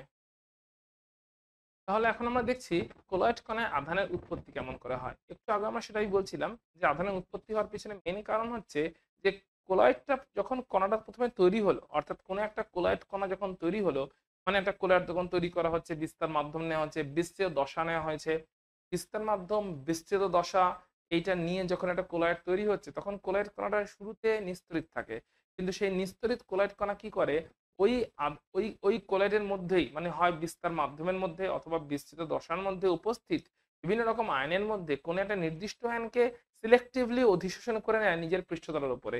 এই কোলয়েড কণাগুলো যখনই সিলেক্টিভলি কোনো একটা নির্দিষ্ট আয়নকে অধিশোষণ করে নেয় নিজের পৃষ্ঠতলের উপরে, তখন ওই কোলয়েড কণার চারপাশে ওই নির্দিষ্ট আধানটা চলে আসে এবং তার ফলে সামগ্রিকভাবে ওই কোলয়েড কণাটা তড়িৎ আধানগ্রস্ত হয়ে যায়। এইভাবে কোলয়েড কণাতে আধানের তৈরি হয়। যেরকম আমরা দেখে নিই, ধরো ফর এক্সাম্পল একটা AgNO3 অ্যাকোয়াস সলিউশন নিয়েছি, ঠিক আছে? AgNO3 অ্যাকোয়াস সলিউশন নিয়েছি যেটা আছে হচ্ছে অতিরিক্ত, তার উপরে অ্যাড করেছি পটাশিয়াম আয়োডাইডের অ্যাকোয়াস সলিউশন। তাহলে AgI এর ক্লোরাইড কণার পদক্ষেপ তৈরি হয়েছে, AgI এর ক্লোরাইড কণা তৈরি হয়েছে ইনসলুবল, যেটা অদ্রাব্য, সঙ্গে KNO3 তৈরি হয়েছে। তাহলে কোন আয়নগুলো রয়ে গেছে, এই যে AgI এর যে কণাগুলো তৈরি হলো, AgI এর যে অধক্ষেপ কণাগুলো তৈরি হলো, এই GI এর যে কণাগুলো তৈরি হলো, এই কণাগুলোতে অতিরিক্ত AgNO3 থেকে কিছু Ag+ আয়ন ক্লোরাইডের মধ্যে এখনো রয়ে গেছে।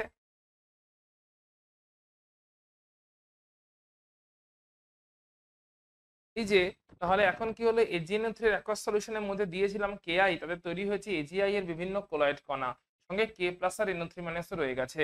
আর যেহেতু AgNO3 এক্সেস নিয়েছিলাম তাই Ag+ আয়নও কিছু অতিরিক্ত রয়ে গেছে। তাহলে দ্রবণে Ag+ রয়ে গেছে কিছু অতিরিক্ত, আর K+ আর NO3- রয়ে গেছে, আর তৈরি হয়েছে AgI এর কণা। এখন AgI এর সঙ্গে কমন কোন আয়নটা রয়ে গেছে, Ag+ রয়ে গেছে দ্রবণে, এছাড়া K+ রয়ে গেছে আর NO3- রয়ে গেছে। এই সমস্ত আয়নগুলো তো বিস্তার মাধ্যমের মধ্যে রয়ে গেছে আর তৈরি হয়েছে AgI এর একটা নিস্তড়িত কোলয়েড কণা। এবারে এই কোলয়েড কণাগুলো এই তিনটে যে আয়ন রয়ে গেছে তার মধ্যে যেটা কমন আয়ন যেটা হচ্ছে Ag+, যেটা কিনা AgI এর মধ্যেও প্রেজেন্ট আছে। তাই এই কোলয়েড কণার মধ্যে যে কমন আয়নটা প্রেজেন্ট আছে যেটা কিনা Ag+, ওই কমন আয়নটাকে নিজের চারপাশে ইলেকট্রিভলি অধিশোষিত করলো, অর্থাৎ নিজের সারফেসের গায়ে স্টিক করে নিল। তার ফলে এজিআই ছিল হচ্ছে নিস্তড়িত কোলয়েড কণা, কিন্তু ও ওর নিজের চারপাশে কমন আয়ন Ag+ এর একটা অধিশোষণ করে একটা লেয়ার তৈরি করে ফেললো ধনাত্মক আধানের। এর ফলে সামগ্রিক কোলয়েড আধানটা কিন্তু সামগ্রিকভাবে কোলয়েড কণাটা কিন্তু ধনাত্মক আধানে আহিত হয়ে গেল। এইভাবেই কোলয়েড কণাতে ধনাত্মক আধানের উৎপত্তি হয়। কিন্তু যদি এই একই রিয়াকশন একইভাবে কোলয়েড কণা অন্যভাবে তৈরি করতাম, এখানে AgNO3 নিয়েছি, এটা কিন্তু অ্যাকোয়াস সলিউশন নিয়েছি আর এর মধ্যে Ki এর অ্যাকোয়াস সলিউশন অ্যাড করেছি, কিন্তু Ki এখন অতিরিক্ত নেওয়া হয়েছে, এটা নেওয়া হয়েছে অতিরিক্ত। তাহলে এদের মধ্যে এখন বিক্রিয়া হবে, যে AgI এর কোলয়েড কণা তো তৈরি হবে, AgI এর কোলয়েড কণা তৈরি হবে, সঙ্গে K+ আর NO3- থাকবে। তাহলে K+ NO3- তো কমন আয়ন থাকছেই, তার সঙ্গে এখন অতিরিক্ত আয়ন কে থাকছে, অতিরিক্ত আয়ন থাকছে I-, যেটা কিনা AgI এর সঙ্গে কমন আয়ন। তাই AgI এর যে নিস্তড়িত কোলয়েড কণাগুলো তৈরি হলো, সে দেখছে বিস্তার মাধ্যমে I- এর অতিরিক্ত কিছু আয়ন রয়ে গেছে আর নতুন আয়ন কিছু K+ NO3- রয়ে গেছে। তাহলে কমন আয়নটা হচ্ছে I-, এখন AgI এর কোলয়েড কণাগুলো নিজের চারপাশে I- আয়নের একটা অধিশোষণ করবে। তার মানে অনেকগুলো আয়নের মধ্যে কিন্তু সবাইকে অধিশোষণ করছে না, সিলেক্টিভলি একটা নির্দিষ্ট আয়নকে অধিশোষণ করছে, যে নিজের চারপাশে একটা আয়নীয় লেয়ার তৈরি করছে। এইভাবে কোলয়েড কণাতে আধানের উৎপত্তি হচ্ছে। নিস্তড়িত কোলয়েড কণা কিন্তু তার চারপাশে একটা আয়ন অধিশোষিত হয়ে গেল, তার ফলে সামগ্রিকভাবে এই কোলয়েড কণাটা ঋণাত্মক আধানগ্রস্ত হয়ে গেল। আগের ক্ষেত্রে কোলয়েড কণাটা ধনাত্মক আধানগ্রস্ত ছিল।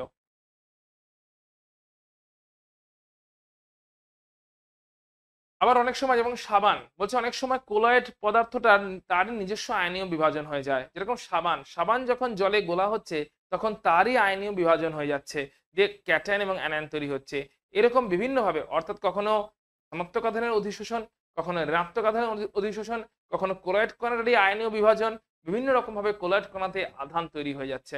অর্থাৎ কোলয়েড কণাটা হতে পারে একটা ধনাত্মক আধানকে নিজের নিজের সারফেসে অধিশোষণ করলো, একটা ঋণাত্মক আয়নকে নিজের চারপাশে অধিশোষণ করলো, বা কোলয়েড কণাটা নিজেই আয়নীয়ভাবে বিভাজিত হয়ে গিয়ে ক্যাটায়ন অ্যানায়ন উৎপন্ন করলো। বিভিন্ন রকম ভাবে কোলয়েড কণাতে আধানের উৎপত্তি হতে পারে। সাবানের ক্ষেত্রে দেখা যায় যে সাবানের মলিকিউলগুলো নিজেরাই আয়নীয় বিভাজিত হয়ে যাচ্ছে, দিয়ে ক্যাটায়ন এবং অ্যানায়ন তৈরি করছে, এবং এইভাবে কোলয়েড কণাতে আধানের উৎপত্তি ঘটছে। এখানে বেশ কিছু আধানযুক্ত, ধনাত্মক আধানযুক্ত কোলয়েড কণা, ঋণাত্মক আধানযুক্ত কোলয়েড কণা কিছু উদাহরণ দেওয়া আছে, বইতেও দেওয়া আছে, এখান থেকেও দেখতে পারো, বই থেকেও দেখতে পারো। প্লাস জিটা পটেনশিয়াল খুব ইম্পর্টেন্ট। নিস্তড়িত কোলয়েড কণা ছিল, নিস্তড়িত কোলয়েড কণার চারপাশে যখন একটা আধান তৈরি হয়ে গেল, একটা আধানের লেয়ার তৈরি হয়ে গেল, তো কোলয়েড কণাটা তো এটা নির্দিষ্ট আধানে আহিত হয়ে গেল। এখন ওই নির্দিষ্ট আধানের লেয়ার যেটা তৈরি হয়েছে, ওর কিছু বিপরীত আধান এখন একটা সেকেন্ডারি লেয়ার তৈরি করলো। এই প্রাইমারি লেয়ার এবং সেকেন্ডারি লেয়ারের মধ্যে যে বিভব পার্থক্য, তাকেই বলছে জিটা পটেনশিয়াল। তাহলে নিশ্চয়ই বুঝতে পারছো যে কোলয়েড কণা যখন প্রথমে তৈরি হয়েছিল, কোলয়েড কণা যখন প্রথমে তৈরি হলো তখন সেটা ছিল নিস্তড়িত কোলয়েড কণা। নিস্তড়িত কোলয়েড কণা কি করলো, বিস্তার মাধ্যম থেকে কোন একটা নির্দিষ্ট আয়নকে সিলেক্টিভলি ভাবে নিজের সারফেসে অধিশোষিত করলো। ওই লেয়ারটা তৈরি হলো একটা প্রাইমারি লেয়ার। এর ফলে সামগ্রিকভাবে কোলয়েড কণাটা একটা নির্দিষ্ট আধানে আহিত হয়ে গেল এবং একটা প্রাইমারি চার্জ লেয়ার তৈরি হলো। তাহলে নিস্তড়িত কোলয়েড কণা ছিল, নিস্তড়িত কোলয়েড কণাগুলো কোন একটা নির্দিষ্ট আধানকে, নির্দিষ্ট আয়নকে নিজের চারপাশে পৃষ্ঠতলে অধিশোষণ করলো, এবং এই অধিশোষণের ফলে কি হলো, যে কোলয়েড কণাটা নিজেও আহিত হলো এবং একটা প্রাইমারি লেয়ার তৈরি হলো কোলয়েড কণার চারপাশে। নিস্তড়িত কোলয়েড কণা তার চারপাশে একটা কোন একটা নির্দিষ্ট আধানের প্রাইমারি লেয়ার তৈরি হলো। এখন এই নির্দিষ্ট আয়নের প্রাইমারি লেয়ারের বিপরীত আধানের একটা লেয়ার, সেটা কিনা আলগাভাবে তৈরি হয়ে গেল দ্বিতীয় দ্বিতীয় স্তর হিসাবে, অর্থাৎ প্রাইমারি লেয়ারের পরে সেকেন্ডারি লেয়ার হিসাবে। মানে কোলয়েড কণা তার চারপাশে একটা প্রাইমারি লেয়ার।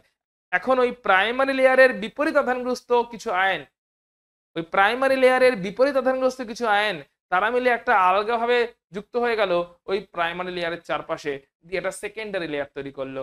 এই প্রাইমারি লেয়ার আর সেকেন্ডারি লেয়ারের মধ্যে যে বিভব পার্থক্য, তাকেই বলা হলো জিটা বিভব। এই বিভব পার্থক্যের উপরে কোলয়েডের স্থায়িত্ব নির্ভর করে। যত জিটা বিভবের মান বেশি হয় তত কোলয়েডের স্থায়িত্ব বাড়ে। এই দেখতে পাচ্ছি আমরা নিস্তরিত কোলয়েড কণা ছিল, নিস্তরিত কোলয়েড কণার চারপাশে প্রথমে তৈরি হয়ে গেল একটা আধান এবং তারপরে তারপরে তার চারপাশে আলগাভাবে যুক্ত হয়ে গেল আরো কিছু আধান। অর্থাৎ ইনিশিয়ালি কি ছিল? ইনিশিয়ালি কিন্তু কোলয়েড কণা নিস্তরিত ছিল। নিস্তরিত কোলয়েড কণা নিজের চারপাশে একটা কোনো নির্দিষ্ট আধানকে আহিত করলো। নির্দিষ্ট আধানকে অধিশোষিত করলো নিজের সারফেসে। এই প্রথমে কোলয়েড কণা ছিল নিস্তরিত। নিস্তরিত কোলয়েড কণা প্রথমে কি করলো? যে নিজের সারফেসের চারপাশে আ নিয়ে এলো হচ্ছে কিছু আধানকে। কিছু আধানকে নিজের সারফেসের চারপাশে অধিশোষিত করলো। এর ফলে তৈরি হলো একটা প্রাইমারি লেয়ার। এখন এই প্রাইমারি লেয়ারের চারপাশে আলগাভাবে আরো কিছু আয়ন এসে অধিশোষিত হয়ে গেল। তৈরি হলো সেকেন্ডারি লেয়ার। প্রাইমারি সেকেন্ডারির মধ্যে যে বিভব পার্থক্য তাকে বলছে জিটা বিভব, যার মান যত বেশি হবে তত কোলয়েডের স্থায়িত্ব বেশি হবে।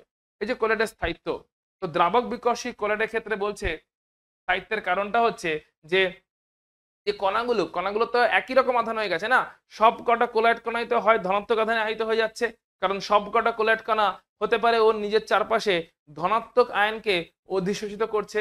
তার ফলে সব কটা কোলয়েড কণা যদি নিজের চারপাশে ধনাত্মক আয়নকে অধিশোষিত করে, সব কটা কোলয়েড কণাই ধনাত্মক আধানে আহিত হয়ে যাচ্ছে। ধনাত্মক আধানগুলোতে বিকর্ষণ হচ্ছে, তার ফলে কোলয়েড কণাগুলো পাশাপাশি আসতে পারছে না এবং দূরে দূরেই থাকছে।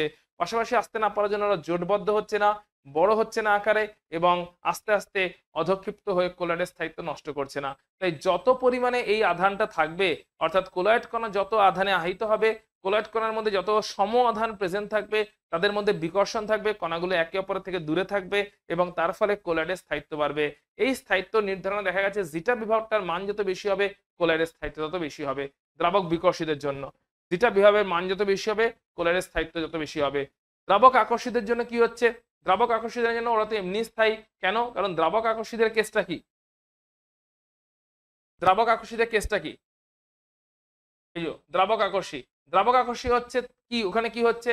ওখানে তো এমনি ওরা স্থায়ী, কারণ ওদের বিস্তার মাধ্যমে এবং বিস্তৃত দশা ওদের মধ্যে তো একটা স্ট্রং আকর্ষণ বল আছে।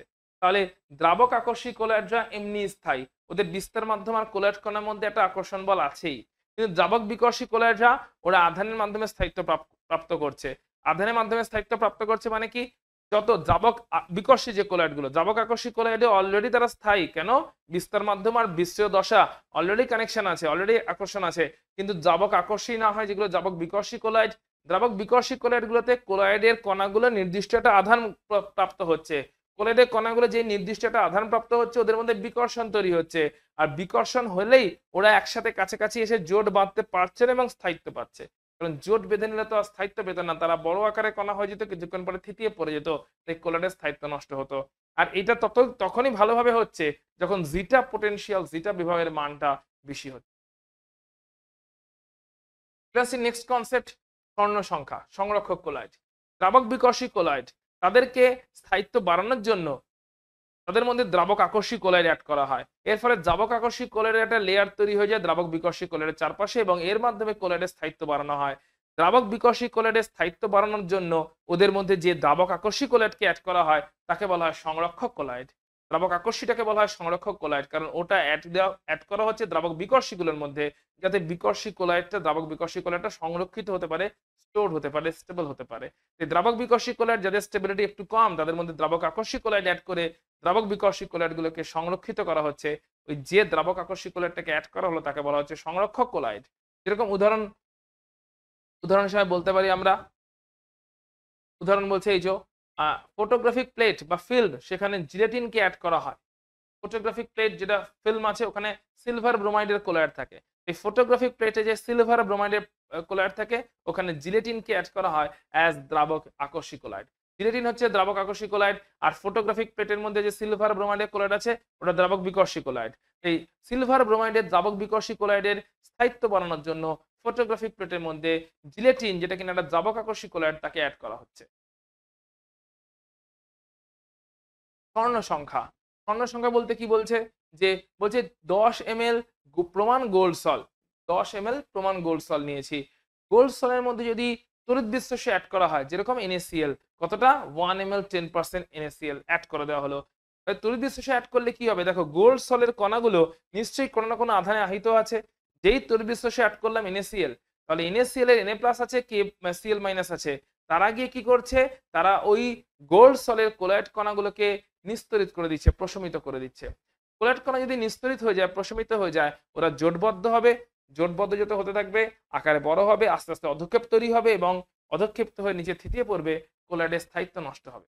এই স্থায়িত্ব নষ্ট হওয়াটাকে প্রতিহত করার জন্য ততটা যত মিলিগ্রাম কোন একটা সংরক্ষক কোলয়েড অ্যাড করব তাকে বলবো স্বর্ণ সংখ্যা। তাহলে কি দাঁড়াচ্ছে সিচুয়েশনটা? বলছে 10 ml প্রমাণ গোল্ড সল নিয়েছি, 10 ml প্রমাণ গোল্ড সল। 10 ml প্রমাণ গোল্ড সলে নিশ্চয়ই গোল্ডের যে কোলয়েড কণাগুলো তারা কোনো না কোনো আধানে আহিত আছে। তার মধ্যে অ্যাড করেছি 1 ml 10% NaCl। তড়িৎ বিশ্বস্য অ্যাড করে দিয়েছি, মানে নিশ্চয়ই তড়িৎ বিশ্বস্য থেকে যে আয়নগুলো এলো Na+ আর Cl-, তারা গোল্ড সলের কণাগুলোর, কোলয়েড কণাগুলোর যে আধান আছে তাকে প্রশমিত করতে পারবে। গোল্ড সলের কণাগুলোর আধান যদি প্লাস আধান হয় তাহলে NaCl এর Cl- আধানগুলো গিয়ে গোল্ড সলকে প্রশমিত করতে পারবে। গোল্ড সলের আধানের কণাগুলো যদি নেগেটিভ আয়ন হয় তাহলে NaCl অ্যাড করেছি, তার Na+ আয়নগুলো গিয়ে গোল্ড সলকে প্রশমিত করে দেবে। যদি গোল্ড সলের কণাগুলো এইভাবে প্রশমিত হয়ে যায় তড়িৎ বিশ্বাসের উপস্থিতিতে, তাহলে তারা আস্তে আস্তে কাছাকাছি আসবে, জোটবদ্ধ হবে এবং তারপরে বড় কণায় পরিণত হয়ে অধক্ষিপ্ত হয়ে থিতিয়ে পড়বে। এর ফলে কোলয়েডের স্থায়িত্ব নষ্ট হবে। এই অধক্ষেপটাকে, এই স্থায়িত্বটা নষ্ট হওয়াটাকে প্রতিহত করার জন্য, আটকানোর জন্য যতটা পরিমাণ, যত মিলিগ্রাম, ন্যূনতম যত মিলিগ্রাম কোন একটা দ্রাবক আকর্ষী কোলয়েডকে অ্যাড করতে হচ্ছে তাকে বলা হচ্ছে ওই নির্দিষ্ট সল্টটার বা কোলয়েডটার স্বর্ণ সংখ্যা। যেরকম হিমোগ্লোবিনের বলছে স্বর্ণ সংখ্যা 0.03। এর মানেটা কি?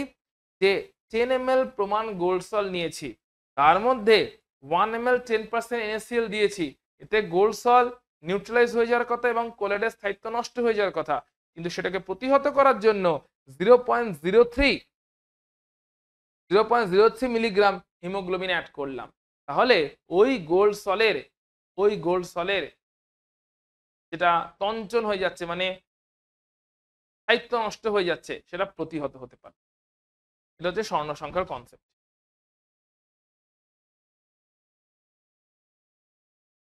কি বলছে? কোলয়েডের তঞ্চন। তঞ্চনটা কি বলছে? বলছে দ্রাবক বিকর্ষী কোলয়েডে যদি উপযুক্ত তড়িৎ বিশ্বাস অ্যাড করা হয় তাহলে কোলয়েডটা আস্তে আস্তে থিতিয়ে পড়ে যায়। কোলয়েডের বিচ্ছিন্ন দশা বা কোলয়েডের কণাগুলো আস্তে আস্তে জোটবদ্ধ হয় এবং থিতিয়ে পড়ে যায়। একে আমরা তঞ্চন বলে থাকি। থিতিয়ে পড়বে নাই বা কেন? কোনো একটা ধরো দ্রাবক বিকর্ষী কোলয়েড আছে। দ্রাবক বিকর্ষী কোলয়েড তো এমনিতে প্রথমে নিউট্রাল একটা কণা তৈরি হয়েছিল এবং নিউট্রাল কণার চারপাশে কোনো একটা আধান চলে এসছে ধরলাম, কোনো একটা আধানে আহিত হয়ে গেছে। নিউট্রাল কণা হিসেবে তৈরি হয়েছিল একটা দ্রাবক বিকর্ষী কোলয়েড কণা, এবং এই কোলয়েড কণা এর চারপাশে কোন একটা নির্দিষ্ট আধানে আহিত হয়ে গেছে, দিয়ে সামগ্রিক কোলয়েডের একটা আধান চলে এসছে, কণাটার আধান চলে এসছে। তাহলে এটা কি ছিল? এটা একটা কোলয়েড কণা যেটা কিনা তৈরি হলো। এই কোলয়েড কণা যেটা তৈরি হলো নিস্তরিত তৈরি হলো, কিন্তু এর চারপাশে আস্তে আস্তে নিস্তরিত কোলয়েড কণাটা তড়িৎ মাধ্যম মানে বিস্তার মাধ্যম থেকে কি করলো? এই নিস্তরিত কণাটা, কোলয়েড কণাটা বিস্তার মাধ্যম থেকে কোনো না কোনো একটা আয়নকে অধিশোষিত করলো, সিলেক্টিভ অধিশোষণ করলো। এই সিলেক্টিভ অধিশোষণের ফলে কি হলো?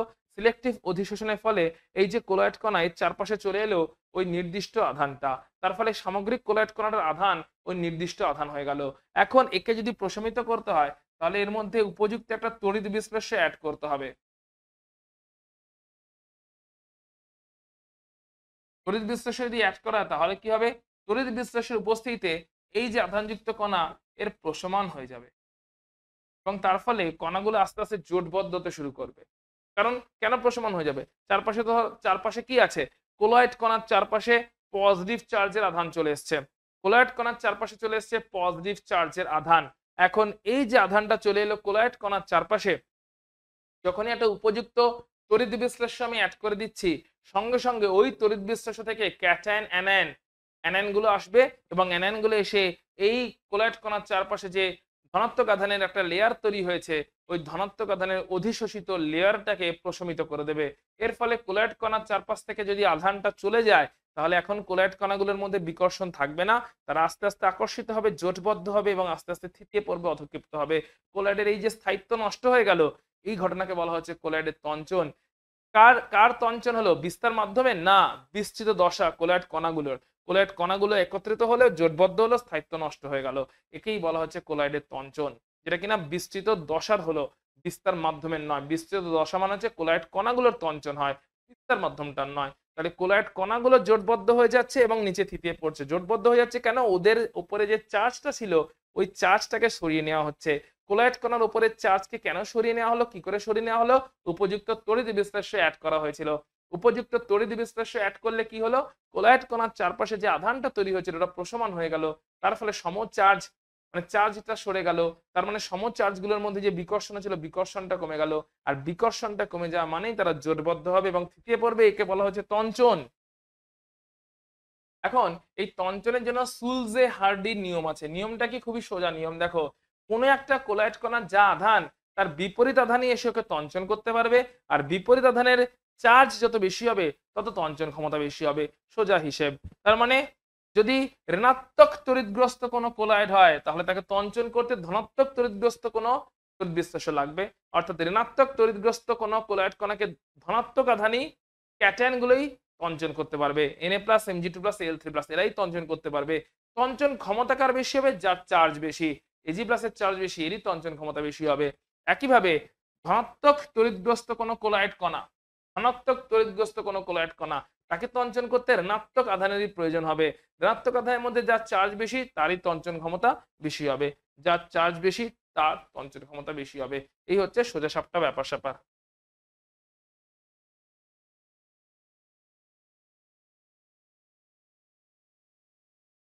এখন এগুলো হচ্ছে দ্রাবক বিকর্ষিতের জন্য তঞ্চন। দ্রাবক বিকর্ষিতের জন্য। দ্রাবক আকর্ষিতের জন্য তঞ্চন কি? দ্রাবক আকর্ষিতে কি আছে? কোলয়েড কণার বিস্তার মাধ্যম একটা স্ট্রং আকর্ষণ আছে। এই সামান্য তড়িৎ বিশ্লেষ্য অ্যাড করলে ওদেরকে কিন্তু তঞ্চিত করা যায় না। ওদের মধ্যে অনেকটা পরিমাণে অতিরিক্ত পরিমাণে যদি উপযুক্ত তড়িৎ বিশ্লেষ্য অ্যাড করি তবেই ওদের বিস্তৃত দশা যেটা কিনা কোলয়েড কণা সেটা অধঃক্ষিপ্ত হয়।